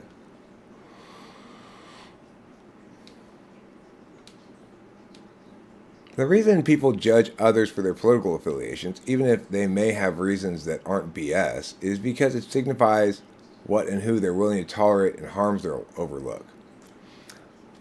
You want to hear something absolutely fascinating that negates that. Look up John Waters on the Wikipedia page about what John Waters did, which was a crazy thing to do.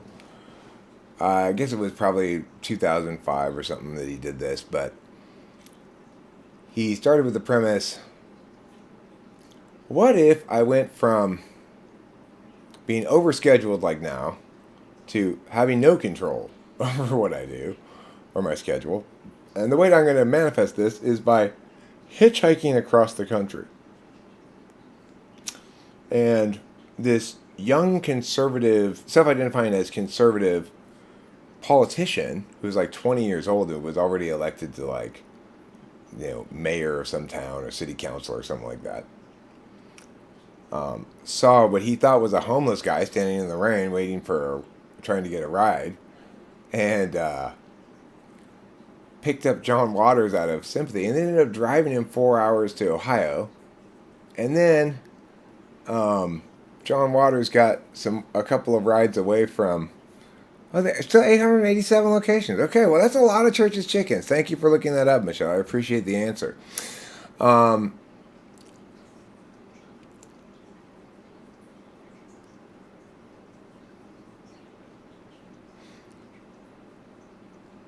So anyway, the second people who picked him up were like an indie rock band, and they said that when they picked up John Waters, not knowing it was John Waters when they picked him up, he had a hat on that said "Scum of the Earth," which is just so fucking fantastic, you know. And anyway, then that conservative guy, after he'd gotten back to where he was from, became, I don't know if he was informed that, but he learned that he had picked up John Waters and who John Waters was, and then spent many hours trying to catch up to him, and then when he did catch up to him, getting him to ride with him all the way, and drove him all the way to Oakland. And their point was, it was magical because two people in this car ride for 1,000 miles plus, and each starkly self-identifies as being part of Team A or Team B, and yet they were able to be civil and appreciate each other as individuals throughout the entire ride, you know? Now, unfortunately, that young politician guy highlighted that they were able to agree to disagree, which I fucking hate. No, Tards, the only reason it was appropriate for both of you to agree to disagree is because both of you are doing that same stupid shit on the other side and not upholding it as an absolute value.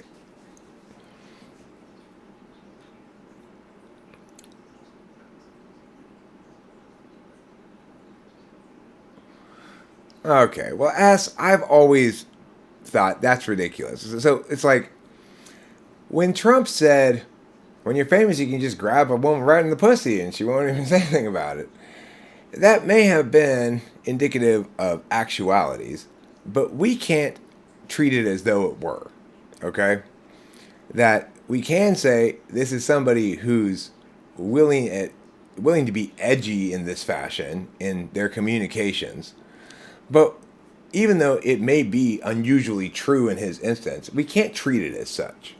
Because, you know, it's like, what male doesn't have instances of them saying some ridiculous joke about chicks that if taken literally and out of context is going to make them sound like a horrible person?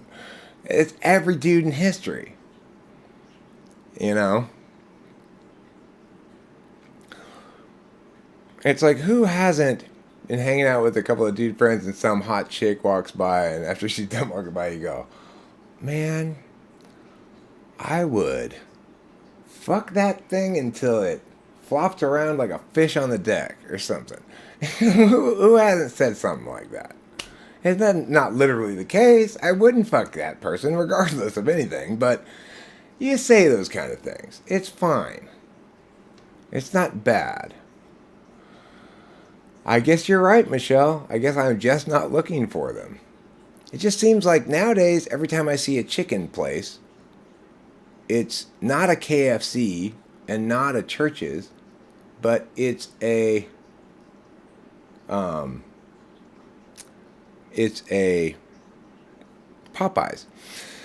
Okay, I agree with you, S, about Trump's myriad examples of shitting on discursive norms across multiplicities of group shit is good reason to think that he's not qualified to be president. Absolutely. Nobody's going to dispute that. But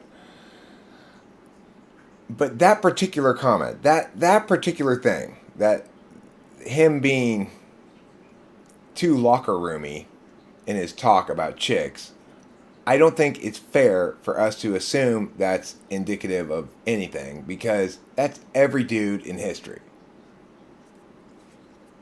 Every straight dude in history, you know, says shit like that. At some point. Most of the time we're not around any women, and we assume it's not going to leave the locker room, right? So I'm just saying about that particular kind of thing. When you talk about locker room talk about the opposite sex, dudes say stupid ass shit to each other. It's fine. I'm sure chicks say stupid ass shit to each other too. And we all kind of get that we're not supposed to. We're not supposed to. Don't tell Judy what Bob said in the locker room. You know, Judy doesn't want to hear it. That's why we only say it to other dudes.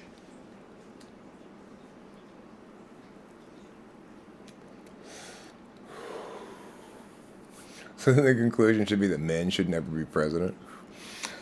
I mean, the thing is, neither men nor women should be president. Eric should be president. I would hit that so hard it would void the warranty. Exactly. That's fantastic. That's much better than mine. That's better intuition than mine, Liz Paul. My made up on the fly kind of example of talk is not nearly as good as that thing that you just said there. I would hit that so hard it would void the warranty. That's fantastic. 52 Church's Chicken locations in California. Remember, I'm in Los Angeles. Maybe most of them are in the Bay Area. Have you considered that?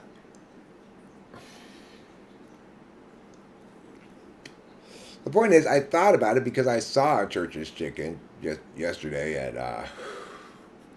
at Baldwin Park, in Baldwin Park. It's near where my daughter lives, so I see it when I go over there. If I go a certain way back to her house that goes around past it and back, then I'll see that Church's Chicken. But I don't see it that often because I usually don't end up going past it and back like that. The only reason we did it yesterday was because when I got there, I was like, "Hey, can you take me through? Can you take me through Coffee Bean?" Okay, well, I never go down to Compton, and I never go to Huntington Beach, so it makes sense why I don't see them then.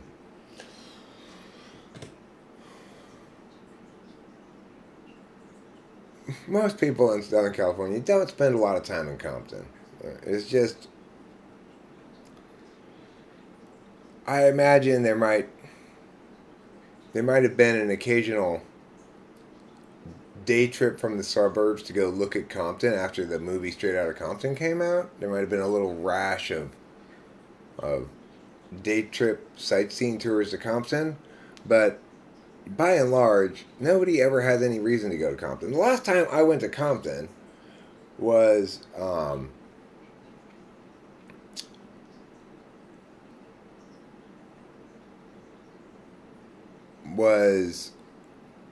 after my divorce from my second wife, but before I went on my cross-country trip, because I stupidly let Delilah talk me into adopting a dog. And where did they have that dog?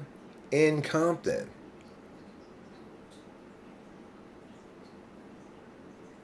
When good deals on OfferUp or in Compton, I pass. That's smart, Cam Moto. I don't blame you for doing that. When we went down to Compton, we did get that dog, and in fact, we named it Compton accordingly.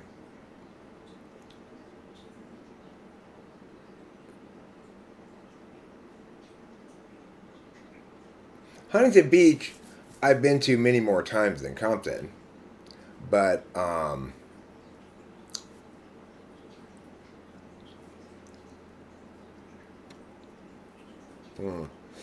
Long Beach also quite a ways away from me. I'm up near the mountains. Long Beach and Huntington Beach are by the beach, so they're a good at least 45 minutes away from me. And the other thing is, Compton is a majority black neighborhood, of which there are not very many in Southern California. And Long Beach as well. It has a lot of people who self-identify as black, I guess you'd say. And, as we all well know, black people like chicken. It's well established in cultural lore.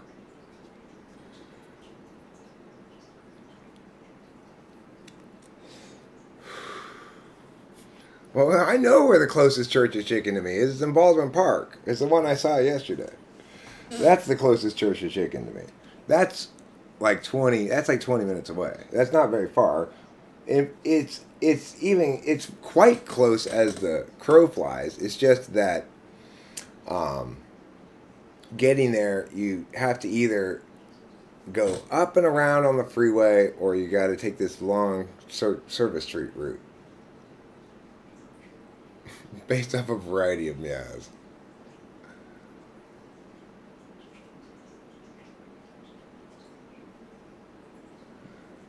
Cam informs Mrs. Mom that he's been buying stuff used, broken, and fixing it and reselling it and doing great. No supply chain issues for him. It drives up used prices for me when I sell, so good for me. Right, to the extent there are supply chain issues in the new scooter business, that's going to assist people selling rebuilt scooters in getting higher prices for sure. People will have FI about political matters since it literally affects them, and the people they love lacking empathy for someone's oppression when talking to them is dehumanizing. Lacking empathy for someone's oppression when talking to them is dehumanizing. Well, I don't know about that. Um, I have spoken to people in the past, and they start wanting to tell me stories about the child abuse they suffered. I say, oh, no. Don't even start. I don't want to hear a goddamn word about it. I'm sure you had a miserable experience, and I'm sorry for your suffering, but don't make me sad. There's no benefit to that. I don't want to hear your sad ass shit. I hate sad stuff.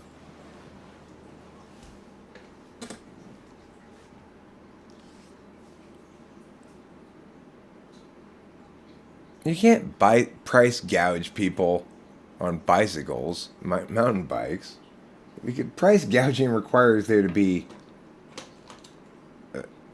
scarcity and a pressing need due to some emergent reality.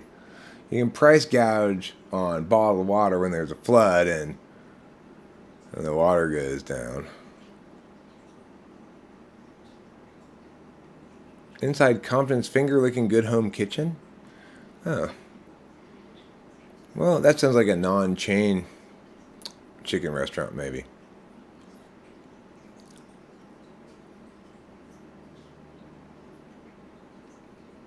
Yeah, I mean that's the right attitude, Ruben. You sell something for whatever people are willing to pay for it.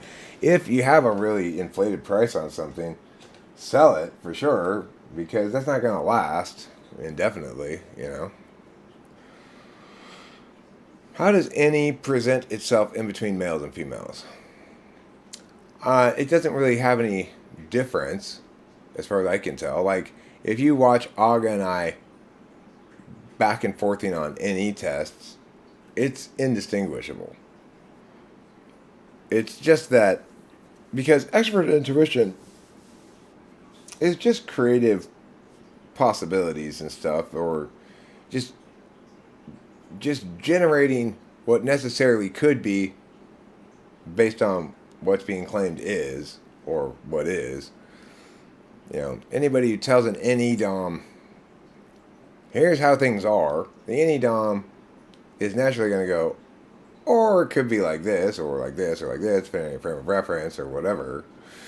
That's not.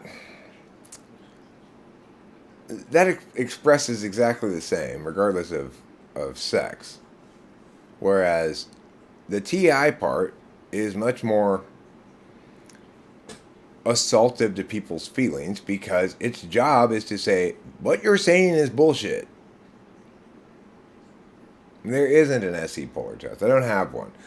In theory, I suppose one might be able to. I mean, the idea I've had for an SE polar test is this, but it's not something that's practical to implement, but it would be like, hey, as soon as you do these 4 pointless hoop jumping bits of doing, I'll pay you $100. But there's no time frame. You can take as long as you want to do it. And just see how long people take to do it. SE Polar would maybe never get around to it. If it's an INTP, at some point their FE fourth would go, oh, I can't interact with this person anymore because I feel so much of a burden about doing these 4 things that are optional that I'll get paid $100 for.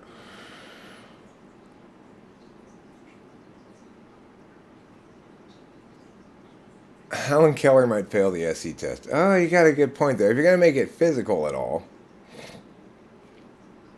then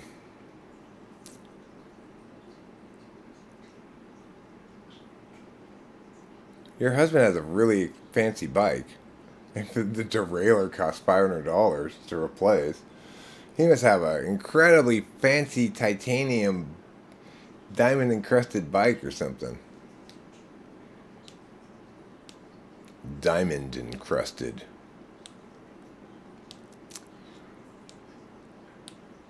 I'm guessing it probably plays out the same for any tool users as it does for dominant, that it doesn't really make any difference if you're a dude or a chick because it doesn't inherently hit on one side or the other of F.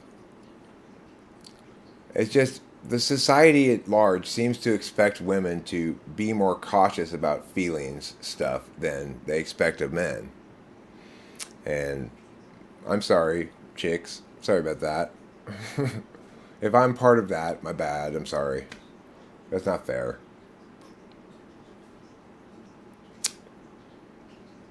You know, having a daughter who's ESTP makes me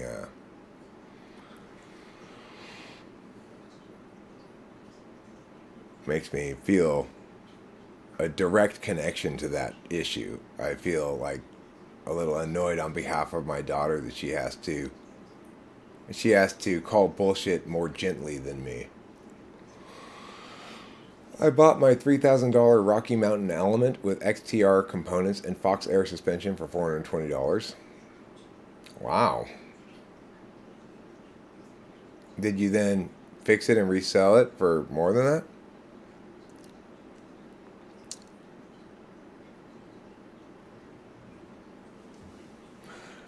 You know what's something he probably never thought of, Michelle Way, is he could just get a motorcycle and not have to move his legs at all. And still be on 2 wheels and still be able to move through the world. All thanks to the magic of internal combustion engines.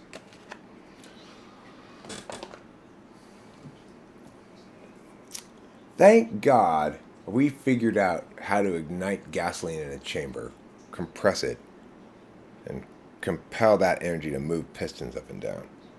Otherwise, we'd have to ride our bikes or walk places or ride horses. Think about the time before cars. How much horse shit must there have been everywhere? So much horse shit.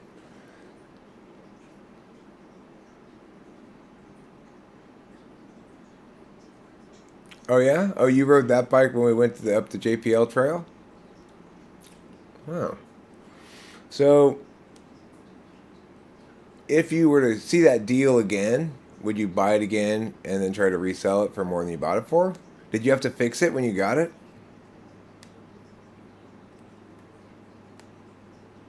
Or a chick could just say fuck it and not try to be uber gentle about it, but that might just piss off the other party, so I guess that's why we don't. Well, it's just TI tool FE third that doesn't, because your absolute value is FE, the perceptions of other people, and ultimately that's going to say, well, it doesn't matter how right I am. If I'm presenting my rightness in ways that alienate everybody and make them hate me, then I'm going to have to give ground to the FE absolute value.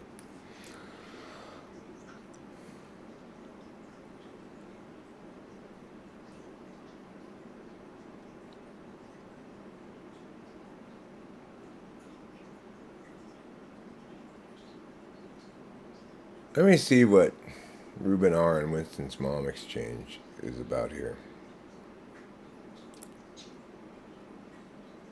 I wonder if one swallows glitter, and do they make edible glitter? Will their poo sparkle, and is that a problem for strippers that use a lot of glitter? I would expect that if you were to eat a lot of glitter, you'd probably poo glitter. Whether or not it's edible, if it's edible glitter, then you probably wouldn't poo glitter because it means you're able to digest it.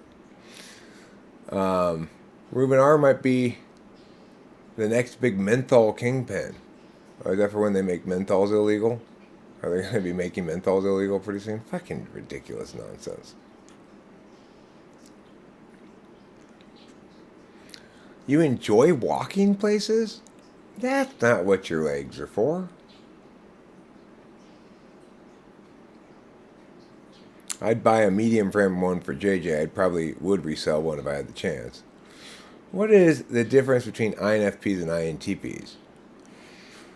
A different dominant function. They're both deliberators, but one deliberates against importance and one deliberates against communicative defensibility.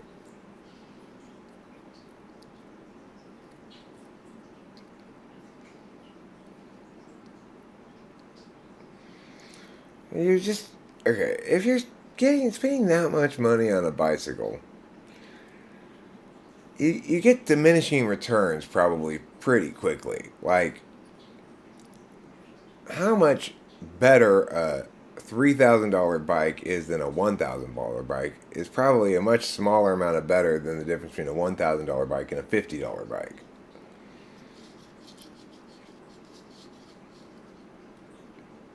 That's my intuition about it.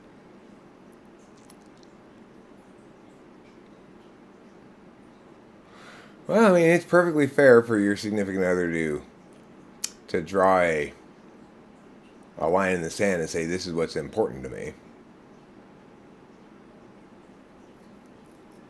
Maybe he does think there's a huge difference. I don't know. I mean, the point is, there's definitely a huge difference between a $50 bike and a $1,000 bike. But I don't think there's as huge a difference between a $50 bike and a $1,000 bike as there is between a $1,000 bike and a $3,000 bike. So, in other words, you're getting less additional benefit for that $2,000 than you are for the initial $1,000, I would guess. Because the more high end you get, the more they're having to make little incremental improvements because the majority of the improvement doesn't require that super high end version of it.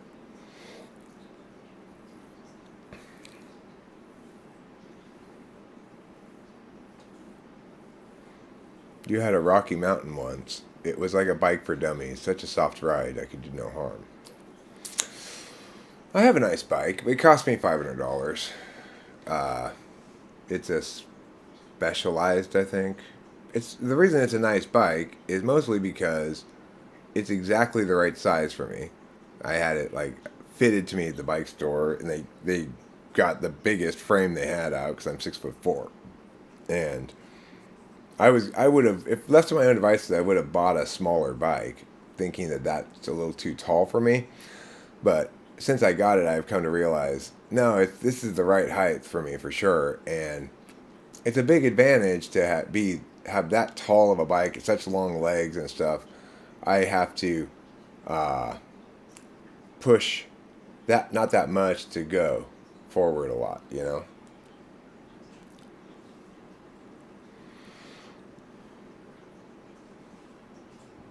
Well, mostly the reason why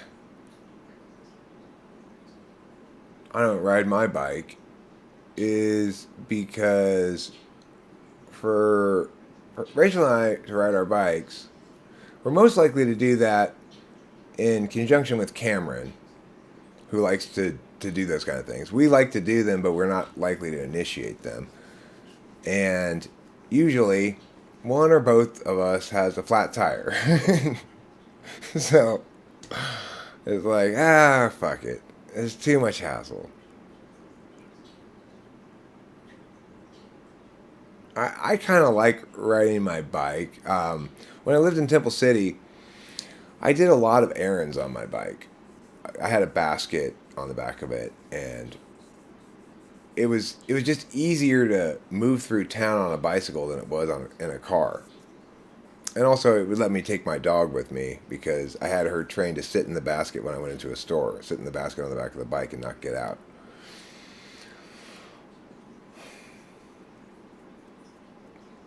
She was a wonderful dog. a hero of all dog kind. The dog history books should have Lacey featured very prominently as under the title History's Most Excellent Dogs. Lacey should be featured very prominently.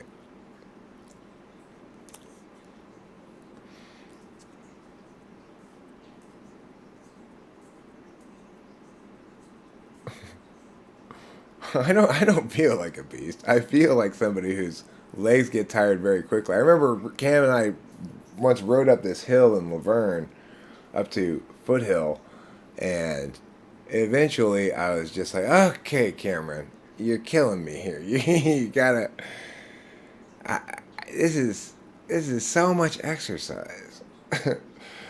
So it's definitely the case that Cameron is a better bicyclist than I am. He's also riding a more challenging bike to ride.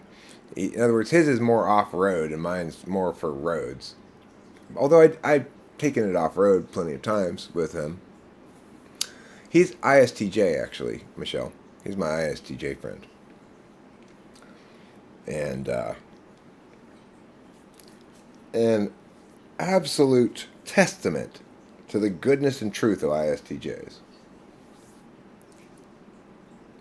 I do have a big, like I said, the big bicycle, plus my body shape and stuff, my long legs and not particularly heavy for my height, plus the thin wheels rather than the big bumpy wheels that you have on your bike, that gives me a big advantage. So even so, Cameron will tire me out before I'll tire him out. But yeah, I'm actually pretty surprised at the fact that I'm in reasonably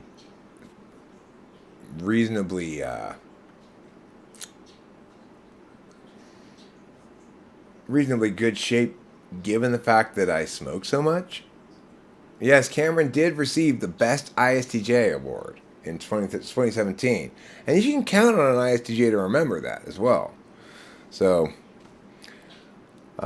he's not just a glowing testament to the goodness of ISTJs. He actually has officially been awarded Best ISTJ. So, you can inform your husband that the best he can ever do is second place, no matter how hard he tries.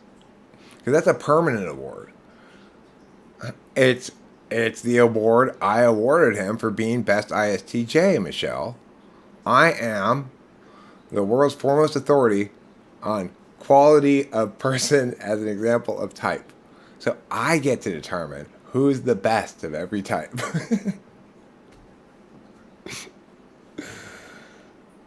Well, I mean, he's Cameron. He's hung out a lot with me. I've never really hung out with your husband. I just talked to him for like 1 hour. So, since I'm the award giver, it's kind of important that you hang out with me a lot if you're going to get that award. That's a reductively FI way to put it, Michelle. Okay, that's a reductively FI way to put it. Yes, he's my friend. And also, independently of that, he is the best ISTJ. You're just going to have to accept that. No, that's my daughter, Mac Daddy. Delilah already has that job. She's the best ESTP. Again, it's just coincidental that she's my daughter. What I did is I did an objective calculus of all the ESTPs in the world, and it just so happened that the winner is my daughter. Same thing with Cameron and ISTJs. Just so happened that way. It's I can't help it. I don't want to be biased against these people because they happen to be people I know. The objective calculus makes very clear. Cameron's the best ISTJ. Delilah's the best ESTP. Rachel's the best INFJ. My dad's the best ESTJ. These are simple facts. We all have to accept them. Had nothing to do with me. Well, I mean, they're both ISTJs. They like to do that kind of stuff, And Cameron's got some of the most effective TE I ever deal with. In the sense that unlike my dad's TE, which can be a little oppressive, Cameron's TE is impressive to me rather than oppressive to me. Like, I remember one time I couldn't figure out how to get this bandsaw I had, how to get a new saw blade onto the thing. I fucked with it for a long time. I couldn't figure it out. And then Cameron came over. I said, Cameron, can you help me with this? And he just looked at it for a while. He looked at it from every direction. And looked at it. And then he's like, uh-huh. And he figured out how to take off the old one and put in a new one. Which I never was able to figure out how to do that.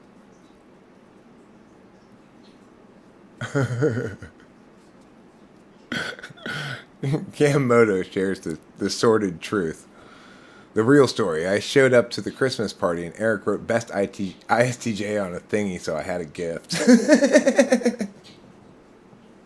Oh, I got you a gift. Of course I did. Look, I got you the best ISTJ award.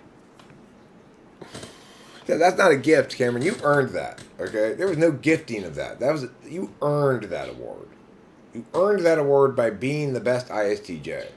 Let no person ever cast any doubt on that reality.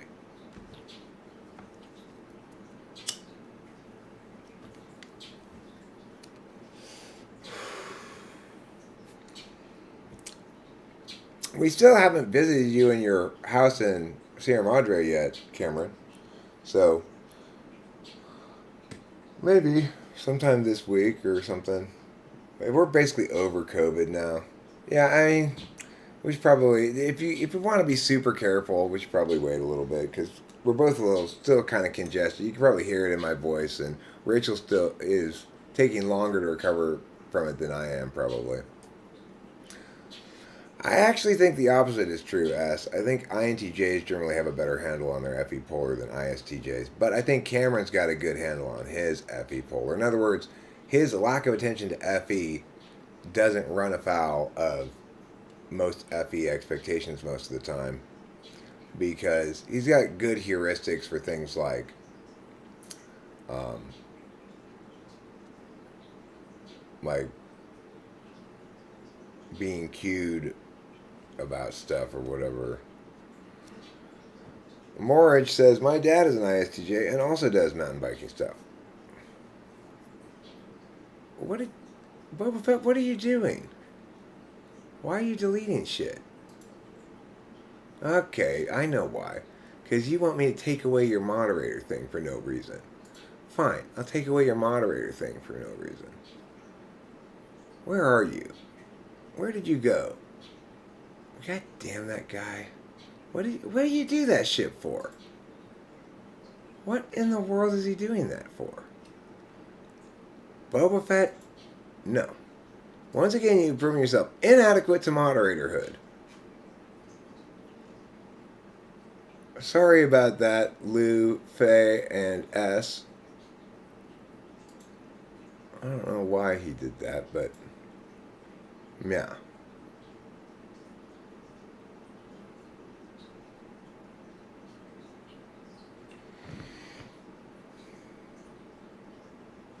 Cool. Sounds great, Cameron. Sounds fun.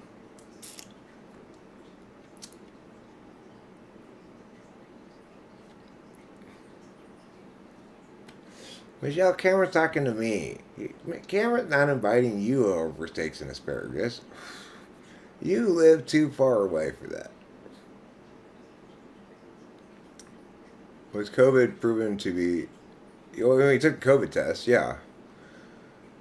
The thing is, my daughter has been sick multiple times and has taken COVID tests multiple times when she's sick, and only some of those times has it come out COVID positive. So, is there a distinction that's being actually tested by the COVID test? I believe there to be a distinction. And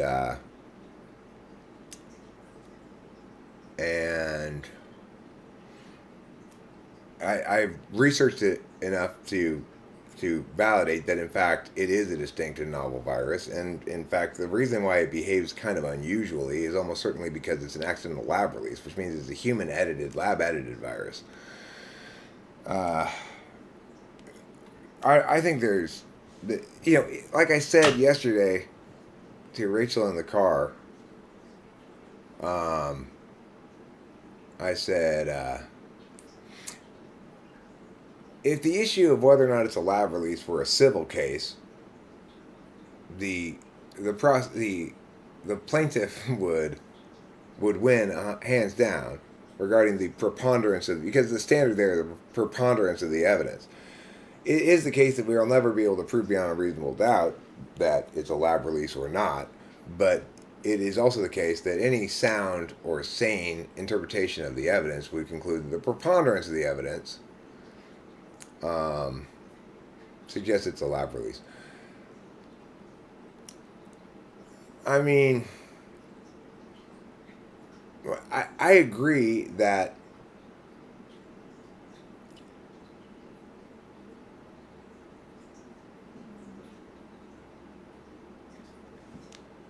concern about COVID.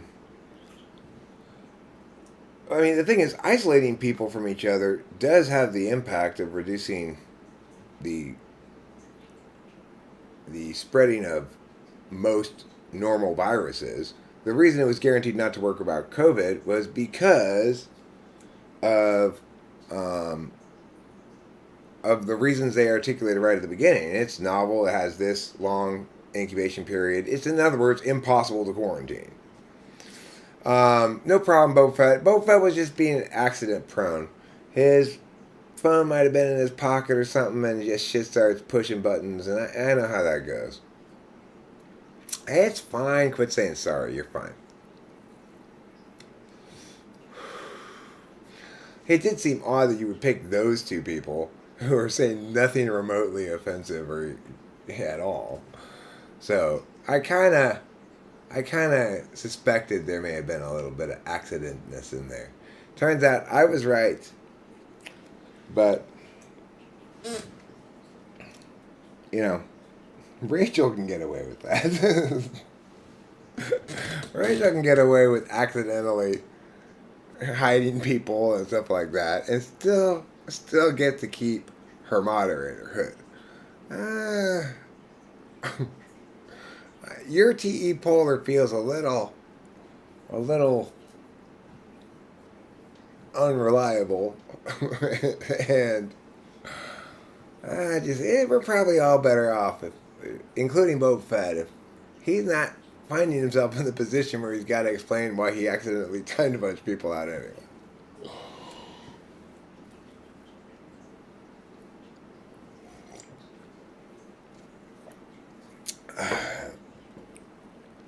So yeah, it's fine, Boba Fett. No stress, no seeds, no stems, no stress, as Shel Silverstein once said.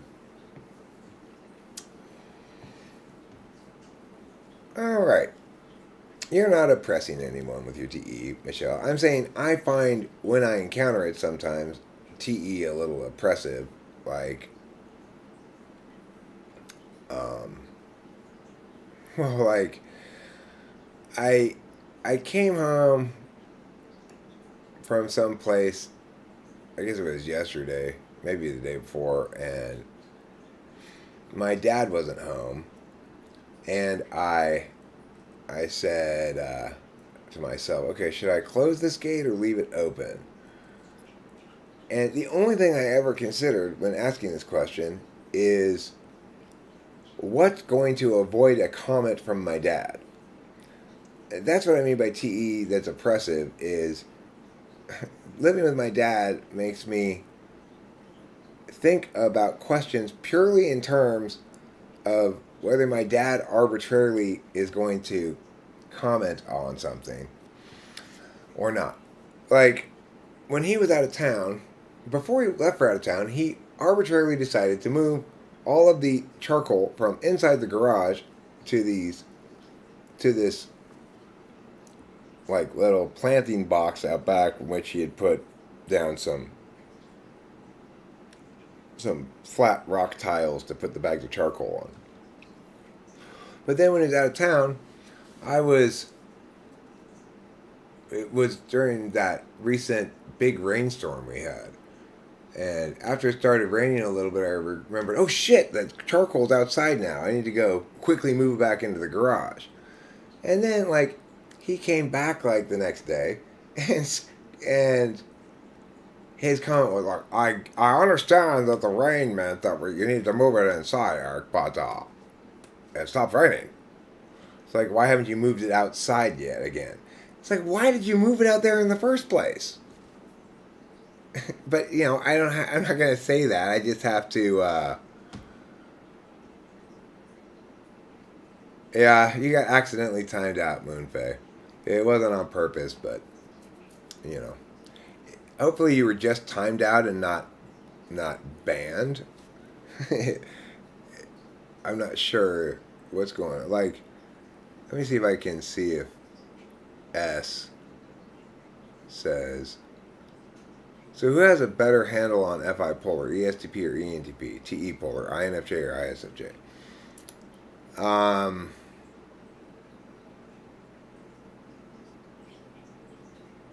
I don't think that's meaningful. I think that when I say INFJ might have a better handle on FE polar, there's a good reason for saying that. Namely,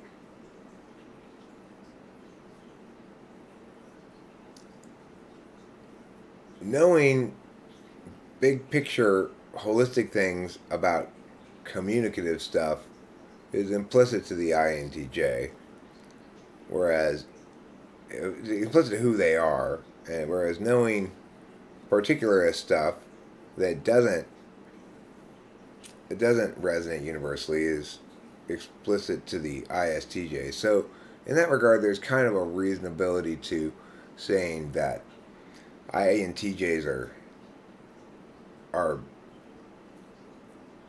off to an advantageous start when it's about things like, you know, INTJs are more likely to successfully be a comedian or write comedy stuff than an ISTJ is. But that doesn't mean that in their interactions with people in their lives that an ISTJ is more likely to suffer harms from actual interactions than an INTJ is. It's merely from the perspective of a third party evaluating work product, really. You could make the same argument with TE and FI that ESTPs handle FI better because they're particularist in their action, except the linkage isn't the same. It's not there, really. And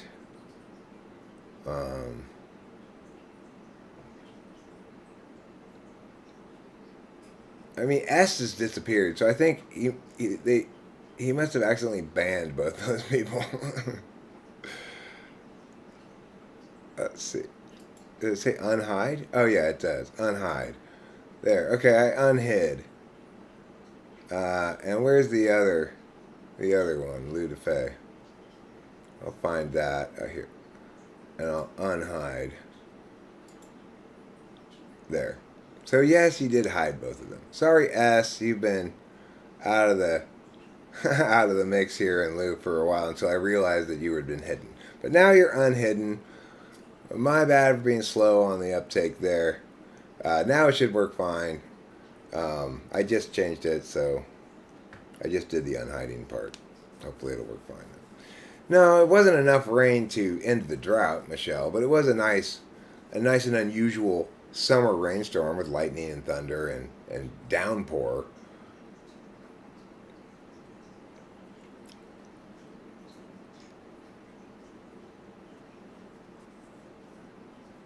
There you go. S is back too. S and Ludafe are both back. Welcome back. Welcome back from banishment town, from exile. You guys are like Napoleon. We exile you, you just keep coming back eventually.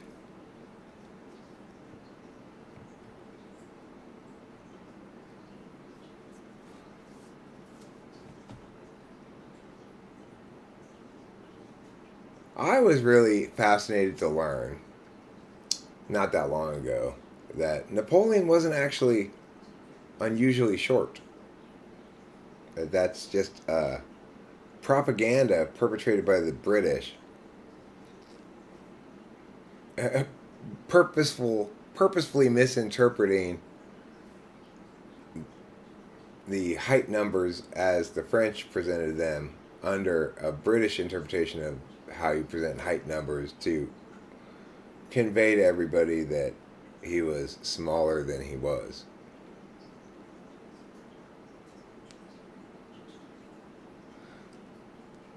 Yeah, it's just a myth. And I didn't learn that until this year. So I was 51 years old before I learned that that was all just a myth. It's all just propaganda from the British. I was wondering that Fe polar would only rub people the wrong way if their Fi values characters isn't in line, i.e., if they are arrogant or mean spirited. No, I mean Fe polar rubs Fe people like an Fe dom will will is likely to say, "What's wrong with that person?" about Fe polar, because from an Fe dom's perspective, if they don't know anything about cognitive functions, they might think like, "Why is that person so oblivious to the nuances of social stuff and perception management?" Like my ex-wife ESFJ would say things like that about people who didn't FE enough. Like, what's wrong with that person?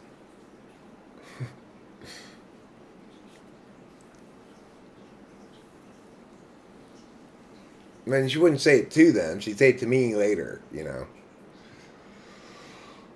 Which axis do you think is more common, FETI or FITE? I have no idea. I I don't have any opinion about demographics that I can reliably present as factual or even better than random. I may operate under the presumption that ENTPs are very uncommon. INTPs also very uncommon. INFJs also, and that's assumed. That's just, but that's just projecting from my own experience of the kind of people I've encountered. Um, and I had no means of really noting or keeping track of that prior to learning about cognitive functions. I can kind of retroactively go back and think about people I knew before. Uh, it's not just perception management, but if we include in perception management the display part, so it's like FE tool will not just understand how what I'm saying to Joe is going to link to Joe's emotional realities.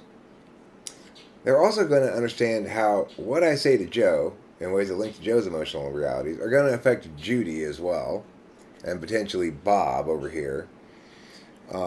Whereas with my kind of FE, I have some awareness of how what I'm saying is going to impact Joe emotionally, but Judy and Bob are beyond my consideration.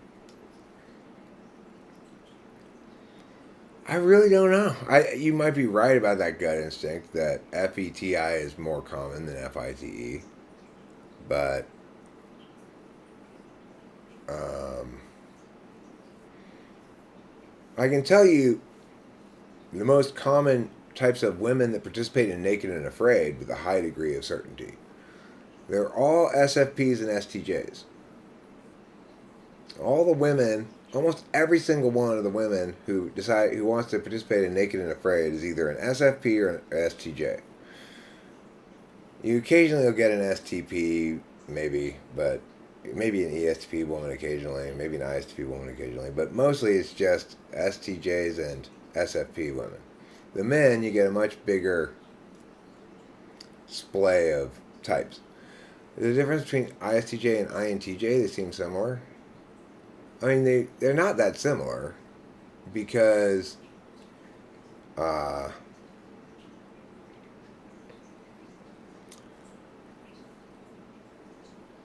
I mean, they're similar in that they're both knowing types and they're both TE operational value. But being a universal knower, knowing about how particulars are examples of patterns, versus being a particularist knower, eventually seeing how examples suggest patterns, creates a very different frame of reference. ISTJs have the benefit of being the type that's most attentionally suited to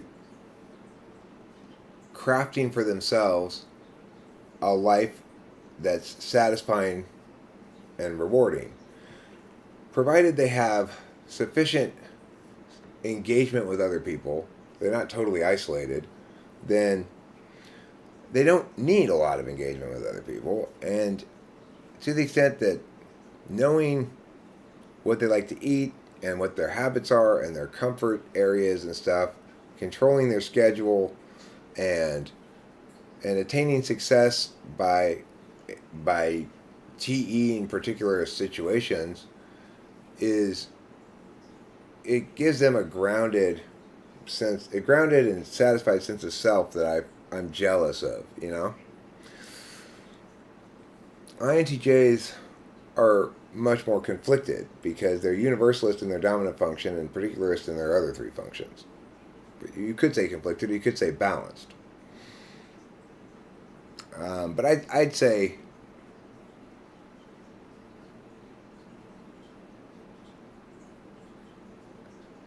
S says, sadly, I think the intimacy and love that IXTJ types secretly crave, they don't secretly crave it. Cameron, I know for a fact, although he's not very locker roomy, is a horn dog. Alright? And he really is into humping his girl. Probably more than I am. Like I was saying to Rachel last night we had sexual intercourse, and I said to her afterwards, man, every time we have sex, I think, you should really take advantage of this more often, Eric. But if I do take advantage of it more than every couple or 3 days, I'm not so hungry for it that it's super fantastic, you know? So, I think that, but I'm wrong. Yeah, if you really want to enjoy sexual intercourse, you gotta put off indulging in it for an extra day.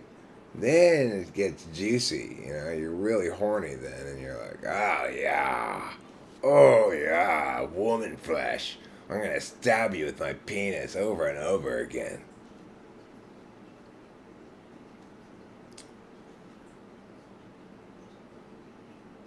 Yeah, boring is great. Almost as good as fixing a chair.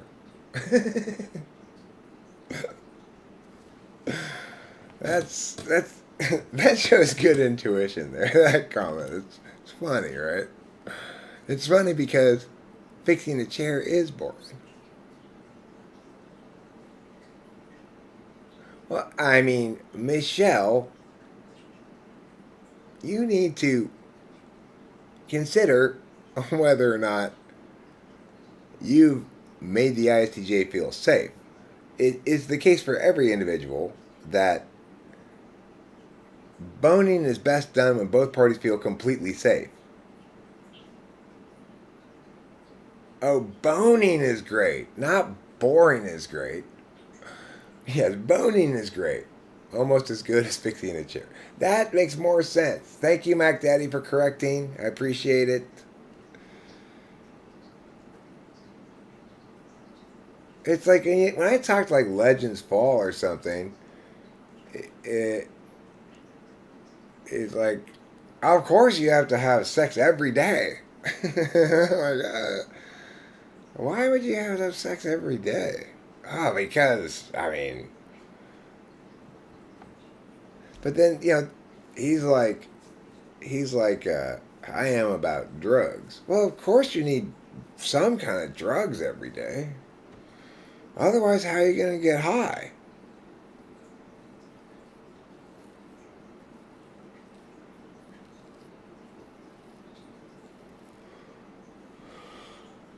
I can't pretend Tiffany was an FE Dom. She's not an FE Dom. If she were an FE Dom, she wouldn't be like that. She wouldn't order a pizza for the family. She'd say, "Why Holly pepperoni? That's what I bought. You want to tell."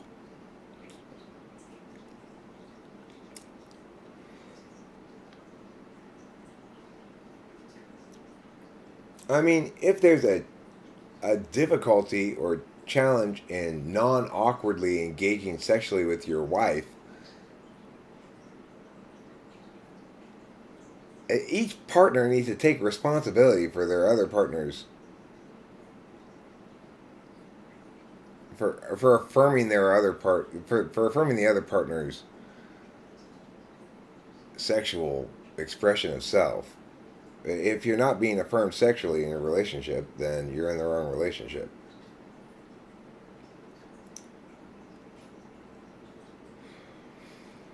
I mean, this is um, especially true maybe for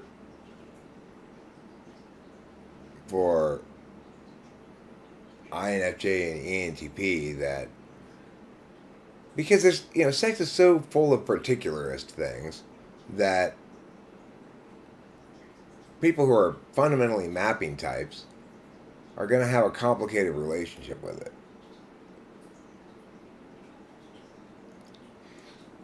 Like Rachel and I don't try a bunch of random shit during sex at all. It's always the same from beginning to end. It always plays out the same way. We have our understood process that starts here and ends here, and it always includes all the same details along the way. And I think we both appreciate the lack of surprise in that area because it's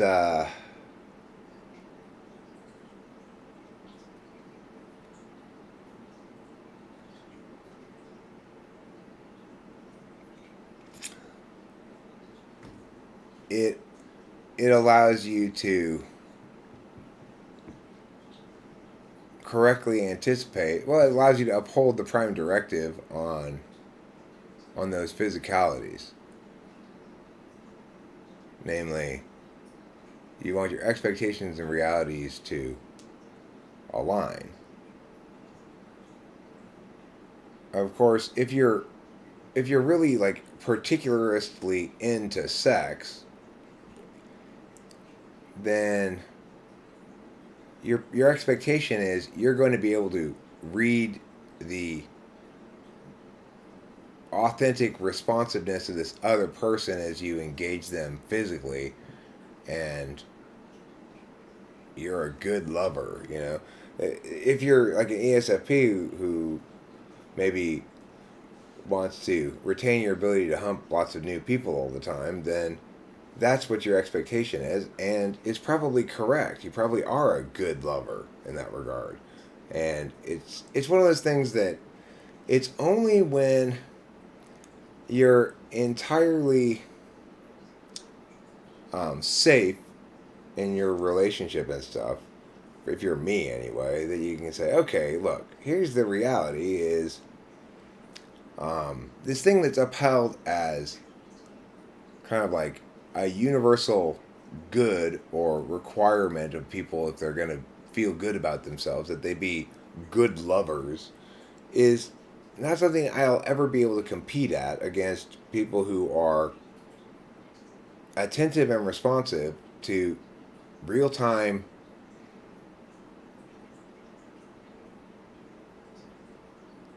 cues, who treat sex like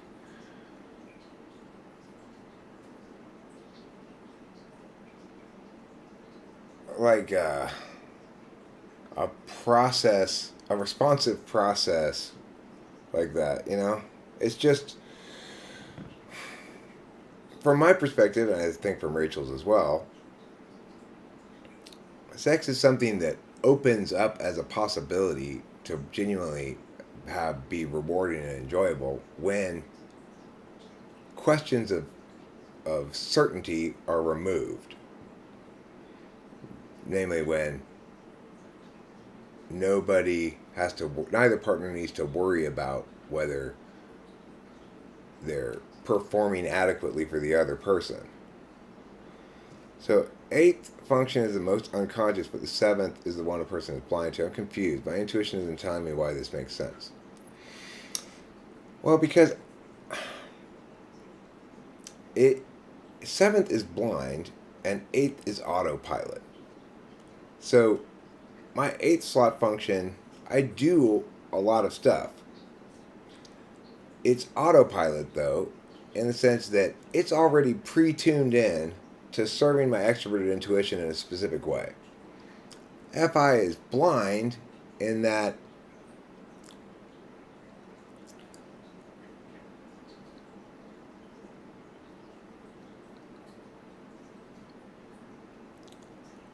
I'm defenseless in that regard. I'm going to be subject to FI abuse, and my default response to that is going to be, okay, well, it's fine to abuse me on an FI level as long as you say things that are technically correct. You can critique me indefinitely. You can offer an endless series of criticisms of me. As long as none of them are factually incorrect, it's my job to change who I am to be responsive to your correct criticism of me. Whereas if you try to push on my SE and tell me what to do, I'll be very defensive. I will not allow myself to be pushed around in that area.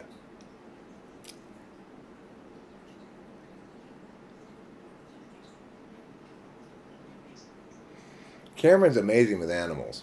Watching Cameron deal with animals is like he's very attentive to the body language of animals and their cues. Like he knows what different meows mean and how cats communicate the extent to which they feel comfortable with you and your engagement with them. In some sense, probably being FE polar causes, in conjunction with SI, causes an ISTJ to get a lot of satisfaction from FEing animals. Good morning, sunshine. It's my darling Rachel Apollosa.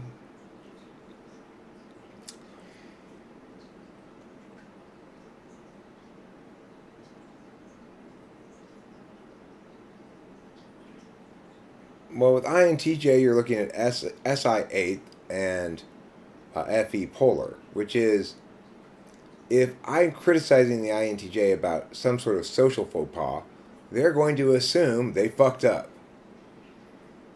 Even if my reasoning for that being a social, even if I'm wrong, or even if I'm just being attacky. Whereas if I try to interfere with an INTJ's eating, drinking, or sleeping habits, or critique them, or try to control them in any way about that, they're going to fight back.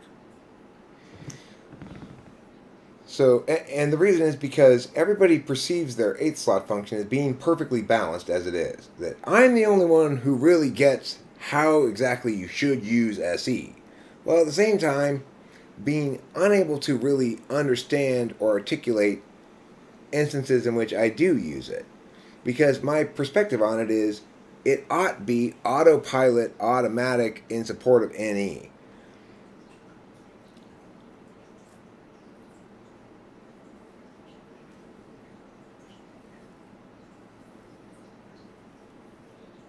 I remember you watching some video of an INTJ on Typology. He looked down at his notes for the video and you laughed and said, that's an example of FE polar.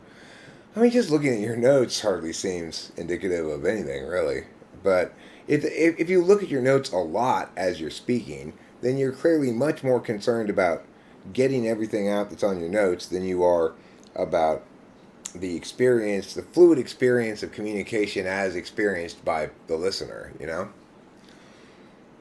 So if I care about what you think of me enough to do perception management, isn't it coming from a physical feeling within me?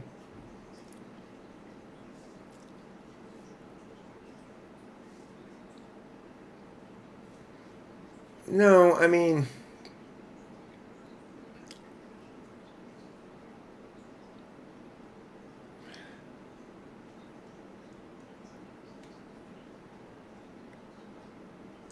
Well, perception management is FE rather than. Why would it be coming from a physical function feeling within you? It's true that people prioritize certain things as absolute values and certain things as instrumental values and certain things as conscious prioritizations and certain things as implicit. But why would that have to come from a physical feeling within you?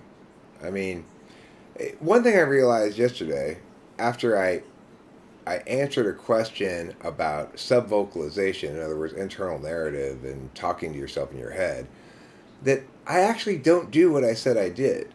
I don't always talk things out in my head just like I'm talking things out right now. In fact, there's this thing happening all the time which I realize is NI. When I think things out in my own head, I don't I don't say all the words out. I just maybe say a couple of the words out, but I'm getting the fact that there's this concept here that I'm referencing. But I don't actually need to say all the words to get it. And the same thing when I'm talking out loud, really, that I know I knew the totality of this thing before I started explicating the details of it. Like I recognized during metacognition yesterday that this knowing the stub of something and recognizing that it represents this stem links to this whole fruit here, that when I'm speaking out loud, I begin by knowing the stem and then I speak out loud all the details of the fruit. But that when I'm not speaking out loud, I don't necessarily do this part at all. I just kind of bounce from stem to stem to stem, and some of them I'll partially explicate out in actual talking in my head, and others, a lot of times I'll just see how stem and stem and stem link and suggest new stem here. And if it's a brand new stem that's really kind of fuzzy, then I need to do a lot of explicit articulation of it in my head or out loud. But if it's not a brand new stem, then I don't. So that stem thing is NI, like getting the holistic meow of it before I explicate the specifics of it, and not needing to explicate the specifics of it, but still retaining that holistic meow of it in my head when I'm not talking out loud, is the alternative to remembering the specific details of something from which I've extrapolated these fruits.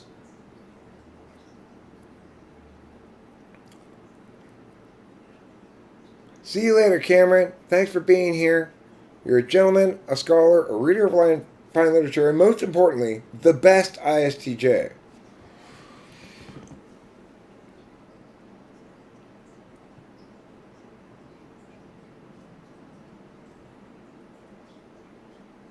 Feelings do happen.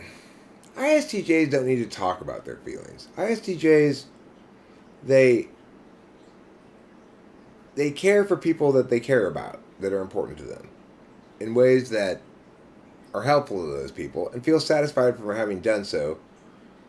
There's nothing to say. There's nothing to say about it. You know, I'm frequently saying to Cameron things like, "I'm sorry for being such a bad friend and not connecting with you, not being proactive about connecting with you, because I like Cameron a lot. Of all the real life friends I have, he's the only one I really regularly hang out with or have at all in the last, uh, long stretch of time, and yet it's very easy for me as an FI polar person to just sort of fade into the now and forget about people that are important to me because of SI history and stuff. I greatly appreciate the fact that Cameron still doesn't. He keeps coming around and engaging me in streams like this and reminding me of his existence. And I think, oh yeah, we got to go up and check out his place and stuff like that. Being FE polar means he's not really so concerned about whether I'm being fair about our respective roles in connecting us as a friendship, right? So, and a person who's not FE polar would say, okay, why am I always the one who's initiating contact between us? I don't like the way that looks. But I don't think Cameron really cares about that, you know? At least he's never expressed to me anything that suggests he does, particularly. And I think he gets that I value him a lot, even though I'm not doing a lot of FE lip service, you know? Makita is the line of 18-volt lithium-powered tools. Yeah, he tells Makita about his feelings. You know what the best power tool is, though? Let's all agree on this. The very best power tool of all is an angle grinder. If you don't have an angle grinder, you should get an angle grinder. If you do have an angle grinder, do you have as good... I agree, Cameron. We're totally lifelong friends, and that makes me so happy to know that my FE failures aren't going to break my friendship with Cameron. I greatly appreciate that. It's something that FE Polar has to offer a third slot FE person that the FE third slot person is going to value a lot, because whether we're ESTP or ENTP, we're gonna be bad about being unselfish with feeling stuff.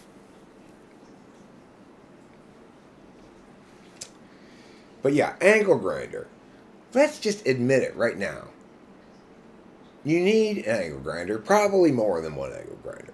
Because sometimes you need something that just, and you can push against things and make them grind. You know? Everybody needs an angle grinder. Cam Moto, do you change your own oil? I'm pretty sure I don't know if he does or not, but I'm sure he, at some point in his life, did regularly change his own oil. He may have concluded at this point that it's not worth it in terms of time and costs, because it's like you don't really save that much money changing your own oil.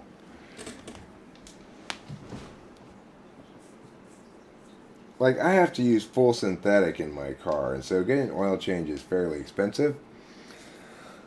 But if I were to buy that many 5 quarts of oil, it would be like $20 less. You know, might as well get somebody else to change it. Angle grinder. Yeah. It's like, all right, you fucking piece of shit. Like, if there's some screw that strips and it's like you're stuck in this. Oh my god, so mad at this package of pickles the other day. It's this horrible, horrible TE in the packaging of these pickles. So, this pickle container, it's got this plastic thing you're supposed to go like this. And it's kind of serrated. It's supposed to go pop, pop, pop, pop, pop, pop, pop, pop, pop, and pull off. And then you can pull the cap off. Except it wasn't nearly serrated enough. So, even when I'd pull one serration's worth off. And then I'd cut the next one so I'd get started again. And I'd pull one more serration off. Oh my god, I was about to fucking just flip out. I got so angry at that pickles. Like, you need to not be packaged so fucking stupidly. I hate you, I hate you, I hate you. And you know what? They weren't even that good. I let my dad convince me to try this brand of pickles that I don't normally get. Every time I do this, every time I go to the store and I go, ooh, look, these fancy gourmet pickles, I'm going to get these instead of Clausen, I regret it. Every single fucking time. The best pickles are Clausen, okay? Clausen pickles, Clausen dill pickles are the only good, guaranteed good pickles. They're like going through a drive-thru for a Coke. You're only really guaranteed to get good Coke at McDonald's or In-N-Out. Every other fast food chain is somewhat suspect in their soda syrup carbonation thing. Well, pickles are even more limited. It's only Clausen dill pickles that are guaranteed to be good. Every other kind of pickle is trying to be different in some way that makes it not good. Not as good. My dad raving about this kind of pickle. I'm like, let's get that kind of pickle instead of getting both kinds of pickles.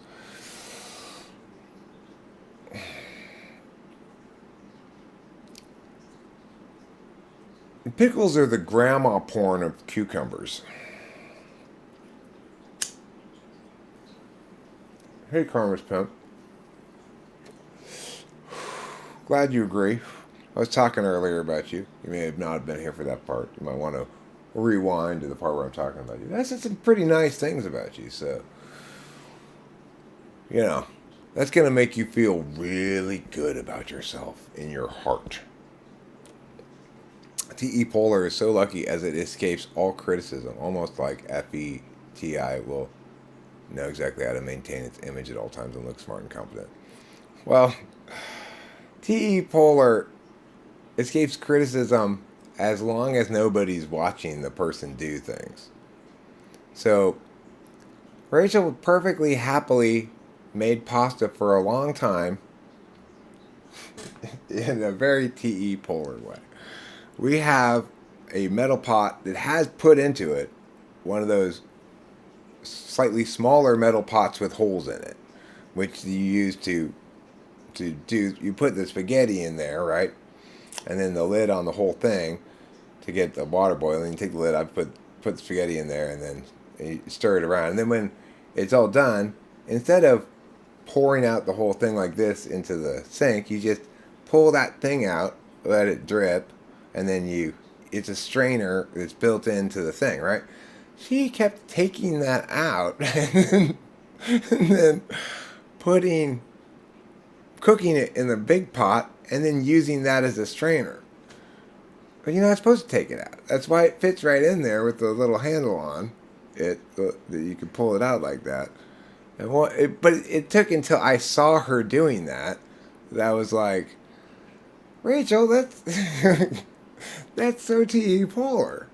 You're supposed to use that to just leave that there, and put the pasta directly in that. You know, you can skip this step where you pour from the big pot into the strainer that you just took out of the thing that's supposed to stay in there. You know, I thought that was pretty funny. Watching Rachel struggle with turning on the stove as well was funny, because the thing about the stove is you turn it to the light part, it goes click, click, click, click, click. And then once it lights, it'll stay click, click, click, click, click until you turn it a little bit more. But the natural TE things would tell you this, that, okay, if I have to turn it to click, click, click, click, turn on, then once it's done its job, I should turn it back this way. And she kept turning it on, turning it off, turning it on, turning it off, because it's counterintuitive to keep going forward after you've successfully accomplished what you wanted by turning it this way. No, they're terrible in the kitchen. ISFJs are terrible. ISFJs are a nightmare in the kitchen, because unlike INFJs, they too have no TE, but they like to do this. I'm going to use another dish for everything, and I won't clean up until the end. There's no clean as you go. Kimberly, if you made you a bowl of cereal, somehow it would take 2 pots, 2 pans, and 6 bowls. And then, of course, they want you to wash the dishes afterwards because I cooked, so you clean. Yeah, but you cook so messy. You don't care at all about sensible TE shit when cooking. Like, you don't need to put the soy sauce you're going to add into another bowl first. Just put it directly from the soy sauce thing.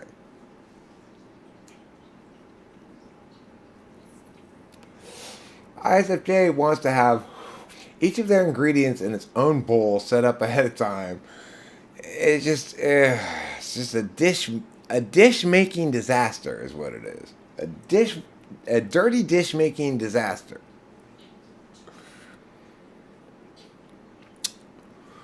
Well, maybe she, like my mom, has an ESTJ husband who who gets fussy about shit.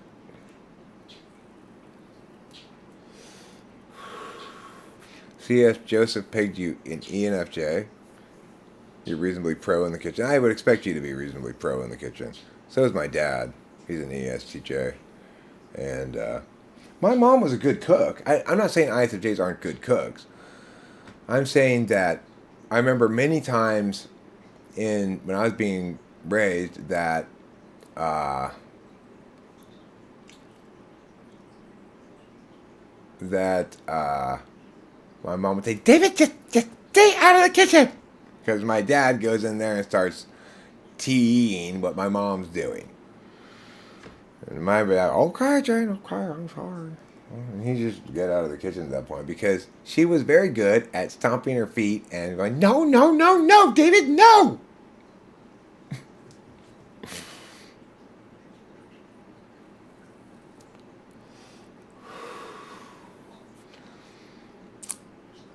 ESFJ. Oh my gosh. I can't believe how fantastic this piece of furniture I just found at the estate sale is. We'll find someplace to put it in our house. But it has all jammed full of amazing, charming finds at the estate sale. We don't need any more fucking furnitures. Alright, it's already, I have to go like this to get through our tiny little house because you got so jam-packed full of furnitures. The duration of my time with that woman, the marriage, was a progressive pushing me and Delilah into ever smaller spaces for our stuff as Candace's ever-growing pile of things took up more and more of the total available space. At the end of that relationship, I had all of my stuff out in the part of the garage. Like all my clothes and everything. And she had all the closet space in the house, except for a little bit that Delilah successfully defended for herself. It was ridiculous. And it's like, you do not need more shoes, for fuck's sake. How many goddamn pairs of shoes do you have? And nevertheless, oh my God, look at these beautiful pumps I found. You never even wear hardly any of these 75 pairs of shoes you got here. What do you need more shoes for? Doesn't matter. The point is, she doesn't need them. She wants them. You know? With enough SI practice. Yeah, that's the thing to remember about SI DOMs is they are the product of what they practice and what they learn. So you'll get ISFJs like Oliver Linehan, who has directed his SI learning knowing thing to a lot of stuff that's philosophy-ish and is reliably insightful and correct about these kind of things. But, you know, it's easy for me to conclude you're reliably insightful and correct when you say things that I've already said and already I agree with. I'm sorry, Fly Guy. Here, let me kiss your boo-boo. Mwah! Does it feel better?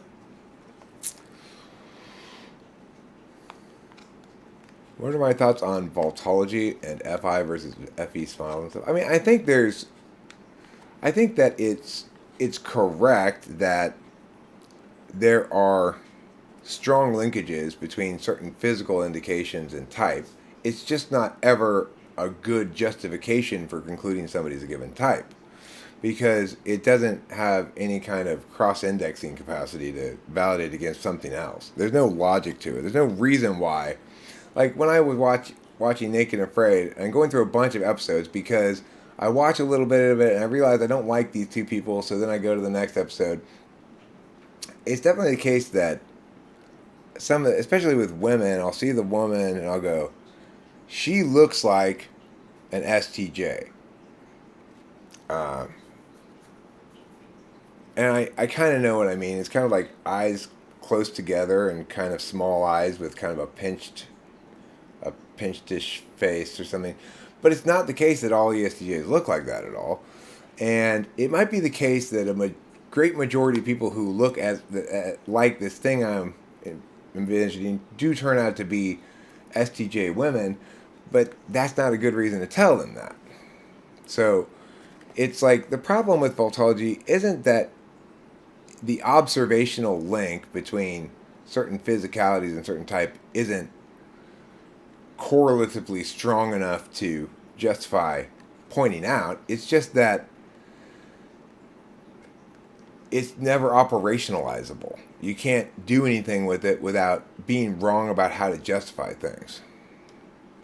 Do I think monetary punishments should be scaled according to income, like fines and stuff? Well, I mean, I think there's a fundamental problem with fines. Fines are a way to bypass the distinction between things that are crimes and things that are not crimes. That's why we have these things called infractions. It's not criminal that you sped. You didn't commit a crime because crimes have to be committed against person, property, or state. And a crime against the state means something like stealing a government vehicle. It doesn't mean speeding. That's not a crime against the state. So,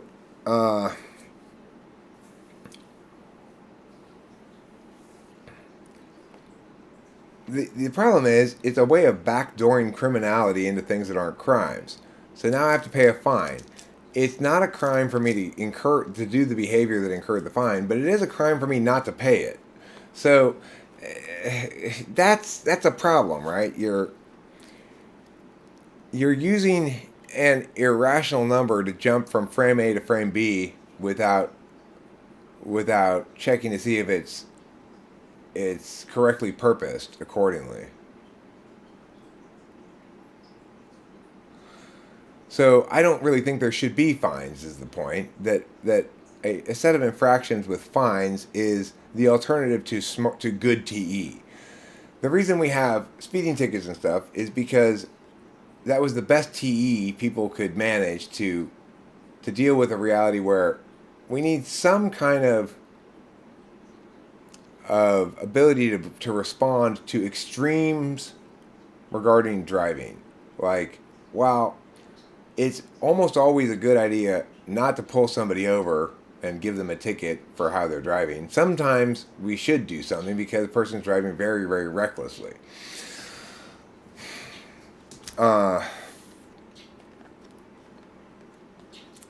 And so there's sort of like half-assed compromise thing of infractions with tickets.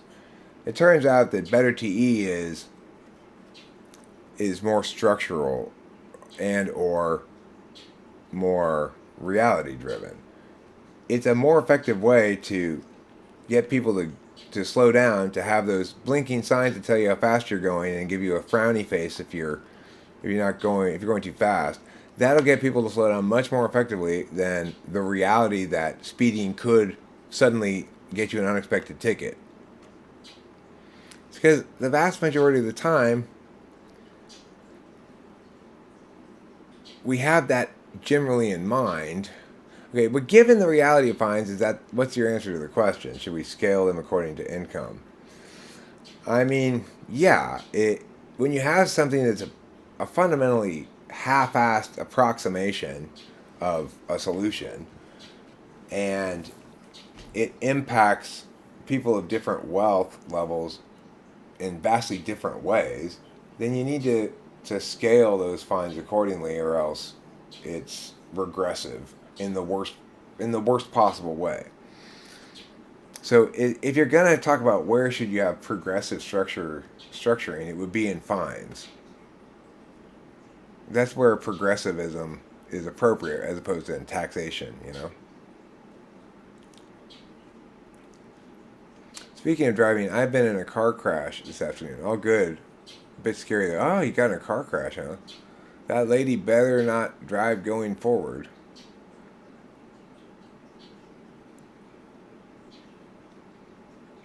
Props to all the ESFJs and ESTPs that stopped to help. Were they all dudes? That may not have been totally selfless help if that were the case. Being an attractive blonde woman tends to make men want to help you a lot more.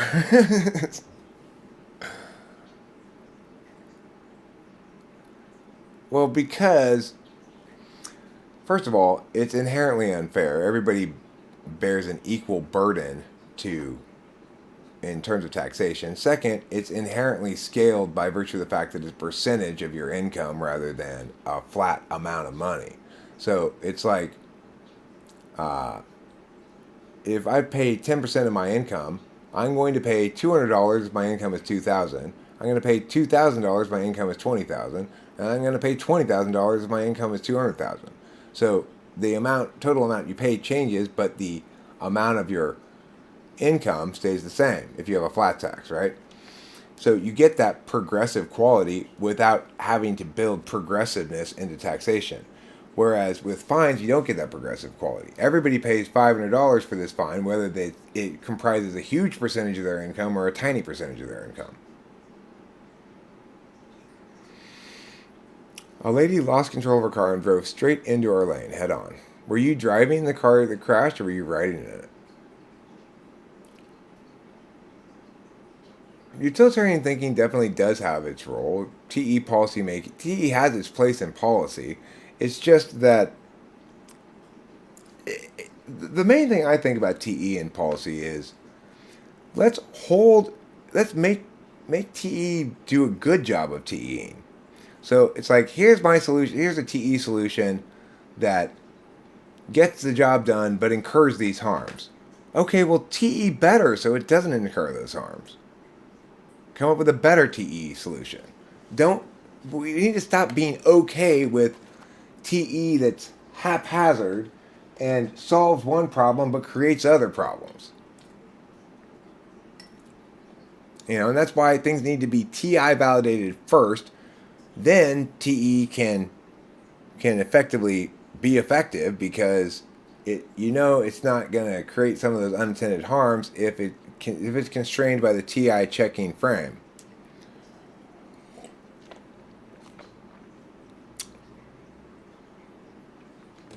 She was late for an interview. Well, now she's got a good excuse. Now she's got a good excuse as to why she was late for her interview. She can claim that she was going to be on time, except she got in a car crash. And the person who's going to interview her has to be like, hey, well, and she could even go, hey, come outside, look at my car. You can say, I just fucking crashed. Here's all my paperwork from the cops or whatever. And they're going to have to be like, okay, well, that's a good enough excuse for being late to your interview. Maybe she did it on purpose to get that excuse.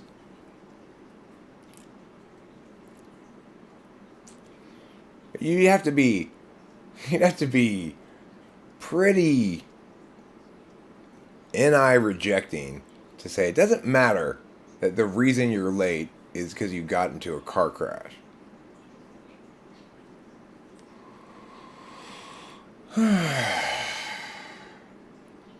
What are we at? Oh, 3 hours. That's why I'm feeling like it's about time to wrap this up. I'm going to smoke another cigarette. I might play a little bit of a tune on the guitar. And then I'll probably wrap this up.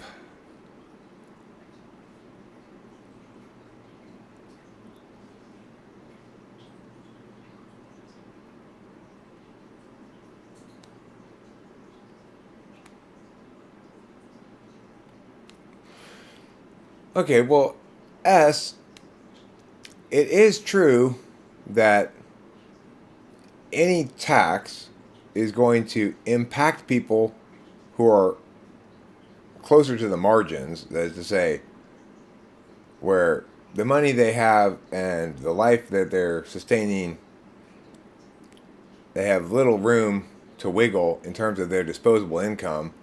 Taxes are going to be impactful more to them. And it is the case for some of those people that the reason they're going to have little wiggle room in disposable income is because they don't make very much money. It's also the case, though, that people who do make a lot of money sometimes have very little wiggle room in terms of disposable income.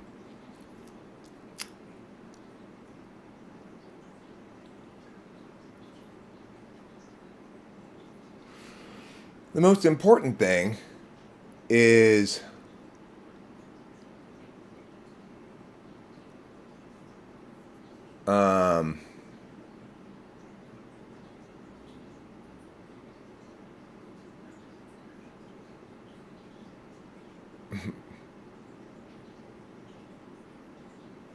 You thought about all of us before you potentially died?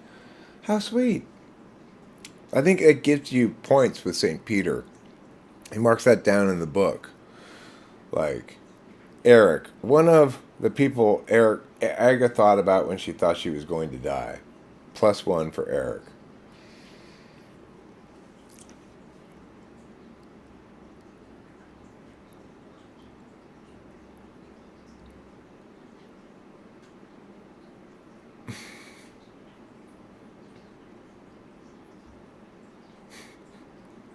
Fly Guy says, I think the reward for a super rich should be being above the law.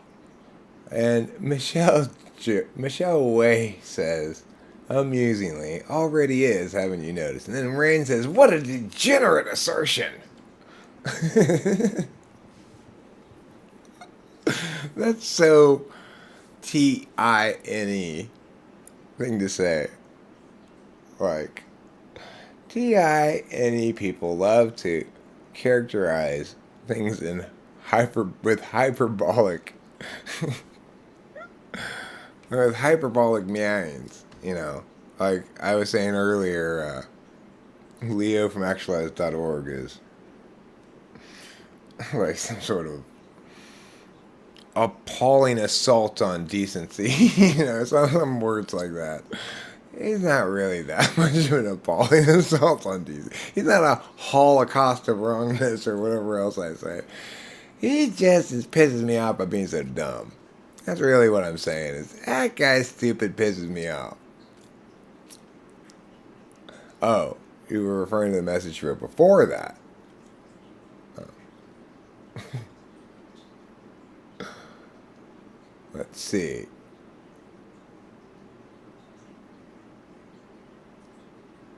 Oh my God. Eric talked about this the other day. And Daps, can we not hear? That one? Yeah, well, that's fair then, Ray. That's fair. Suggesting that Eric talking about something more is a bad thing is indeed incredibly degenerate and evil. Because we should all acknowledge at the starting spot, whatever Eric's talking about is something we all need to listen to him talk about. Doesn't matter if we've heard him talk about it before or not. He's going to provide extra layers of meow this time to make it a brand new experience for us.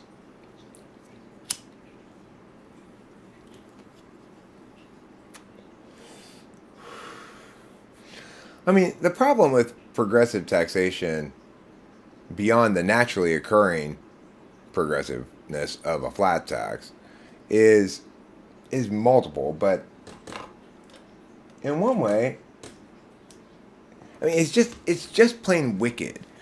It undermines the fundamental justification for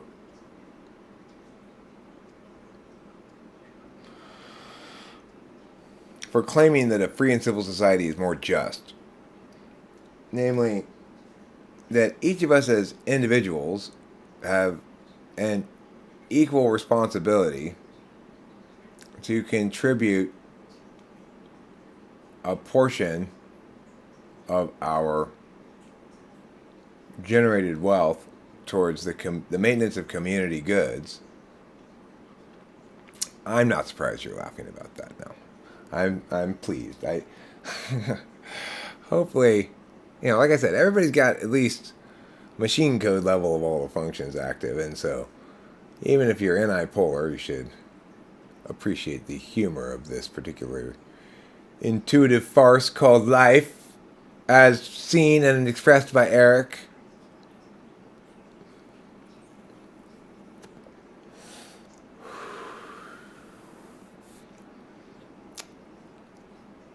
Anyway, what was I saying? Something about meow?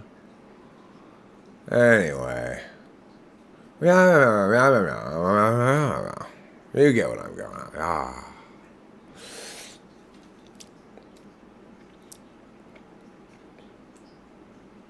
I think my doctor, my veterinarian, she told me I have very hairy fact inspection. Well, I'm a person, so I'm naturally hairless from the forehead all the way to the ground.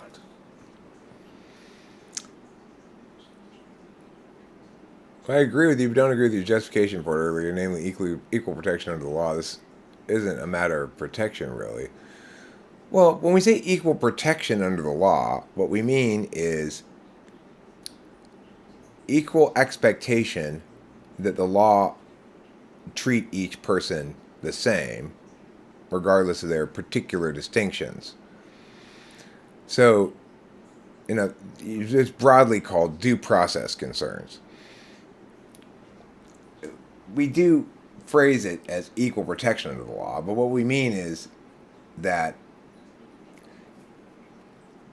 it's because the individual is always going to frame it like that, but it's not really protection. It's saying if you get accused of a crime, you're going to be able to get a jury trial if you insist on one, and if Joe gets accused of a crime, he's going to be able to get a jury trial if he insists on one, even though you're poor and Joe's rich, and that you'll each be afforded the same processes of law, regardless of your particulars. It's not reasonable or good to have some members of a supposedly free and civil society comprising equal individuals, to have some parties suggesting that rich people are more equal than me, so they have to support the community more than I do. That I'm a taker, not a giver, and that somehow they're responsible for me. It's just fundamentally unfair, and it's aristocratic in its thinking. If you don't want rich people to be better than you, then pay the same percentage of your income as they do. Then they have no claim to greater authority over policy decision making. If rich people are paying for everything, then poor people shouldn't have any say in how the money's spent.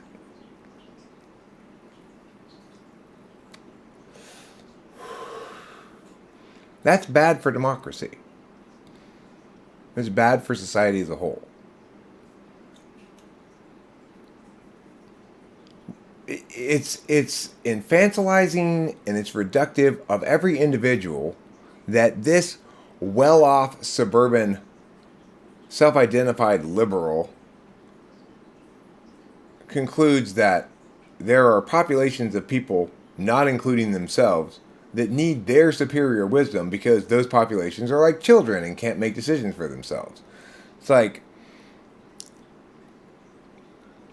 in its current incarnation, people who self-identify as liberal intellectuals hate populism because the poor people aren't voting right. It's like this is the kind of bullshit that is implicit in progressivism. It's a fundamental shitting on equality in a way that's bad.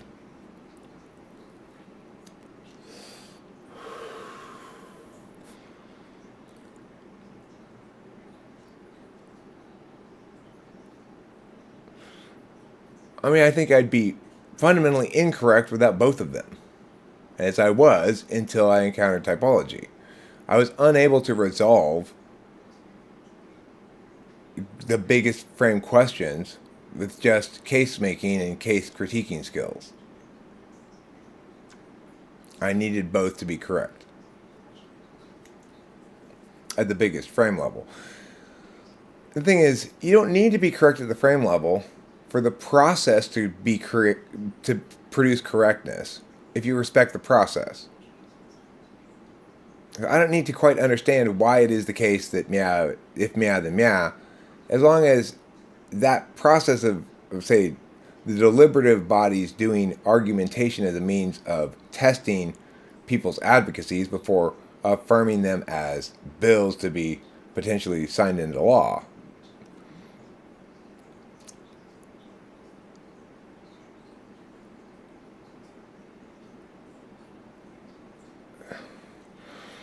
A pan of food versus a pot of food. Well, what we know for sure is that pans are flatter and wider than pots.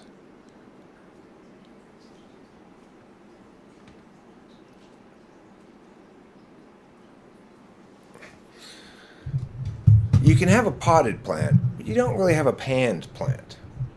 Why? Because roots need a little bit more depth than that.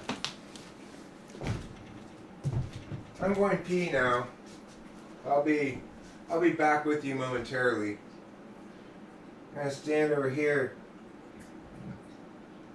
where you can't see my genitals and pee into this bucket. Oh sure, I know you'd all love to watch, but YouTube would get me in trouble.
I wonder if one of the listed side effects of Adderall is slow pee.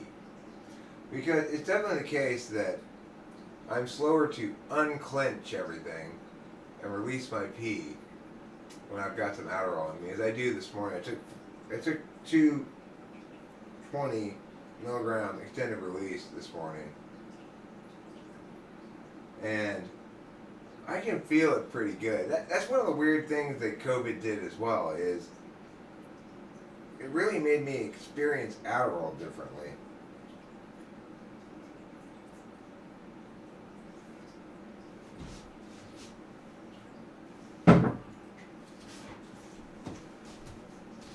Like, I'd take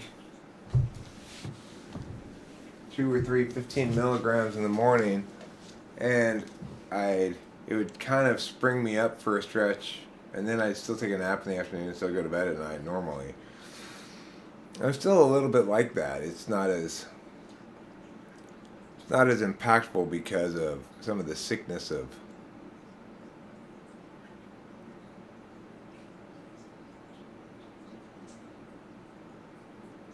pans are wide and shallow, pots are deep and narrow. From that alone, it's impossible to say which has a larger volume, because we only have qualitative information, and the effects, i.e. shallowness and narrowness, decreases volume, whereas depth and width increase volume, require quantification to provide an answer. Unlike if the qualitative effects worked in the same direction. Like shallow and wide versus deep and wide. Then you'd be able to conclude deep and wide is necessarily larger in volume than shallow and wide. Well pointed out there, Rain. That's some robust, stout thinking on your part.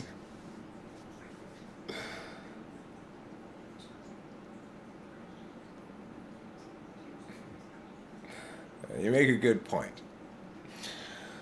Okay. Am I going to play a song? Maybe I will play a song.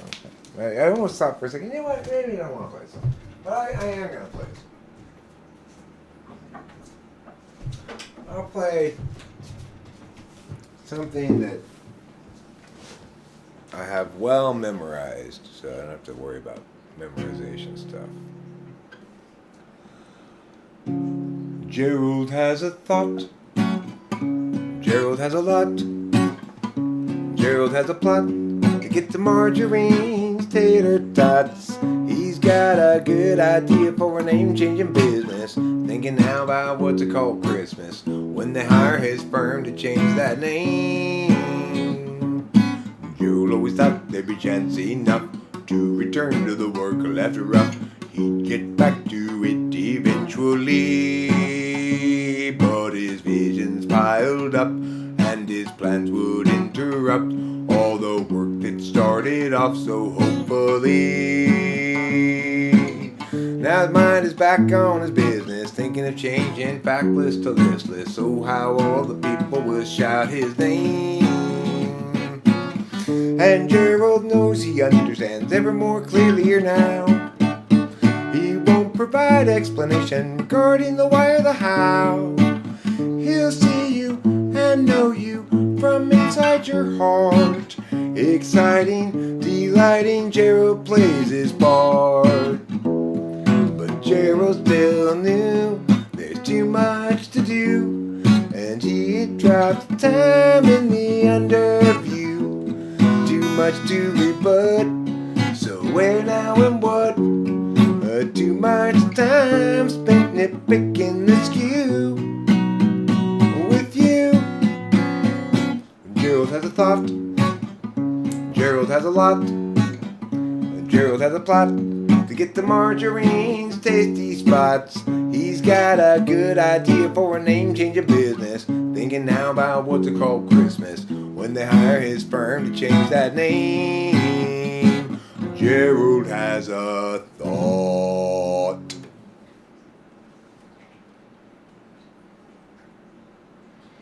What's Boba's song? Is it? He usually requests Matter of Mood, or maybe Satchel Help of Goods. Sometimes he requests Amelia, which I don't have memorized, and I don't wanna look it up. I don't want. It's a pain in the butt to do that. Not that big of a pain, but I don't want to. I will play Matter of Mood though. When I was younger, it seemed that everything gleamed. I don't know what happened to me, but I've lost that sense of urgency, and I don't think that I'll ever see it again. If you follow my lead, you'll discover I'm loster than you, and you'll wanna know the way to get back out to wherever it was you thought you knew. And tomorrow will be just like today. I'll be lost then too.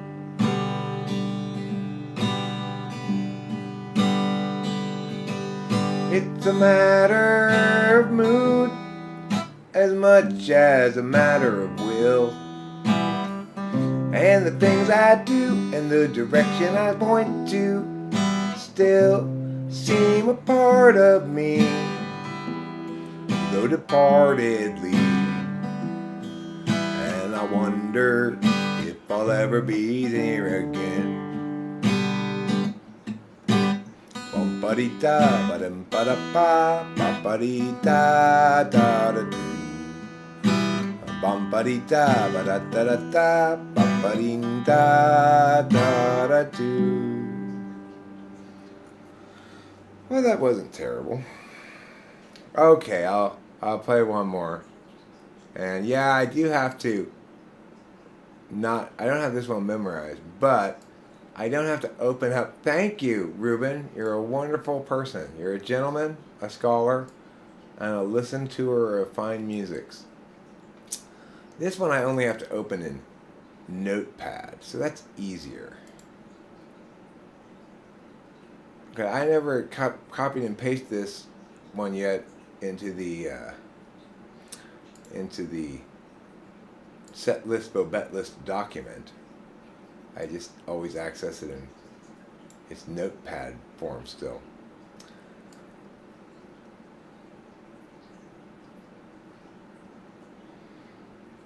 Setlist Bobet list is where basically all the other songs that I sometimes play but don't have memorized are. But this one is here in Notepad still. Wonderful, wonderful kitty, having wonderful times.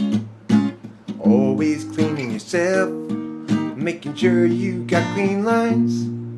Wonderful, wonderful kitty, such a fabulous soft friend. And now it's wonderful kitty petting time again. Just let me pet you, don't walk away. It's petting time, and a wonderful, wonderful kitty, having wonderful times. Always cleaning yourself, making sure you got clean lines. But your wonderful kitty is a fabulousness I've never encountered before. And I know that I want to pet my kitty some more. Just let me pet you, don't walk away. It's petting time.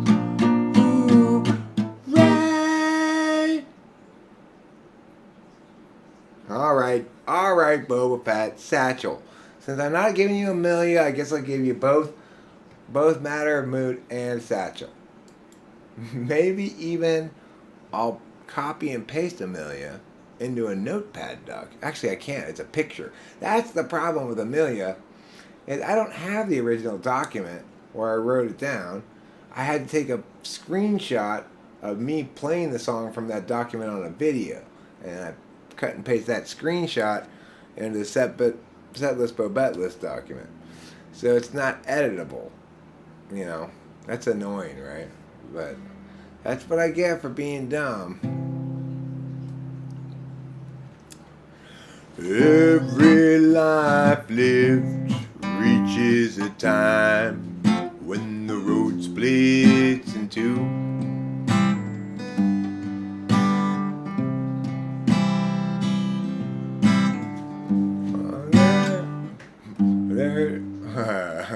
There are times, dark times, times of despair, times when it's hard to feel good. That's when I look for my sack full of solvency and that satchel of helpful goods. Satchel of helpful goods, satchel of helpful goods, satchel of helpful goods. Every life lived reaches a time when the road disappears.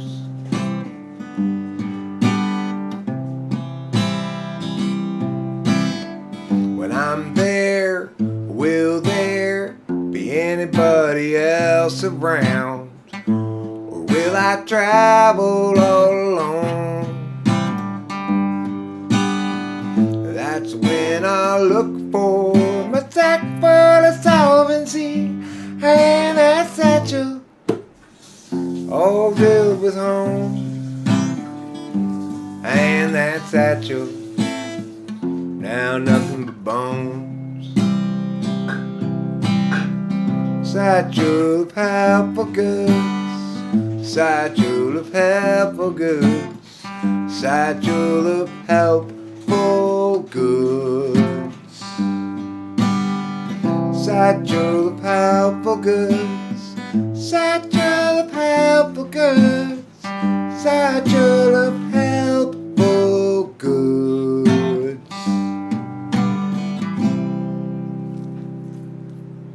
There. No, I can't play Horse with No Name. I've never attempted to play it. But I don't doubt that I could figure it out, but I don't really like that song very much. It's not terrible, I guess, but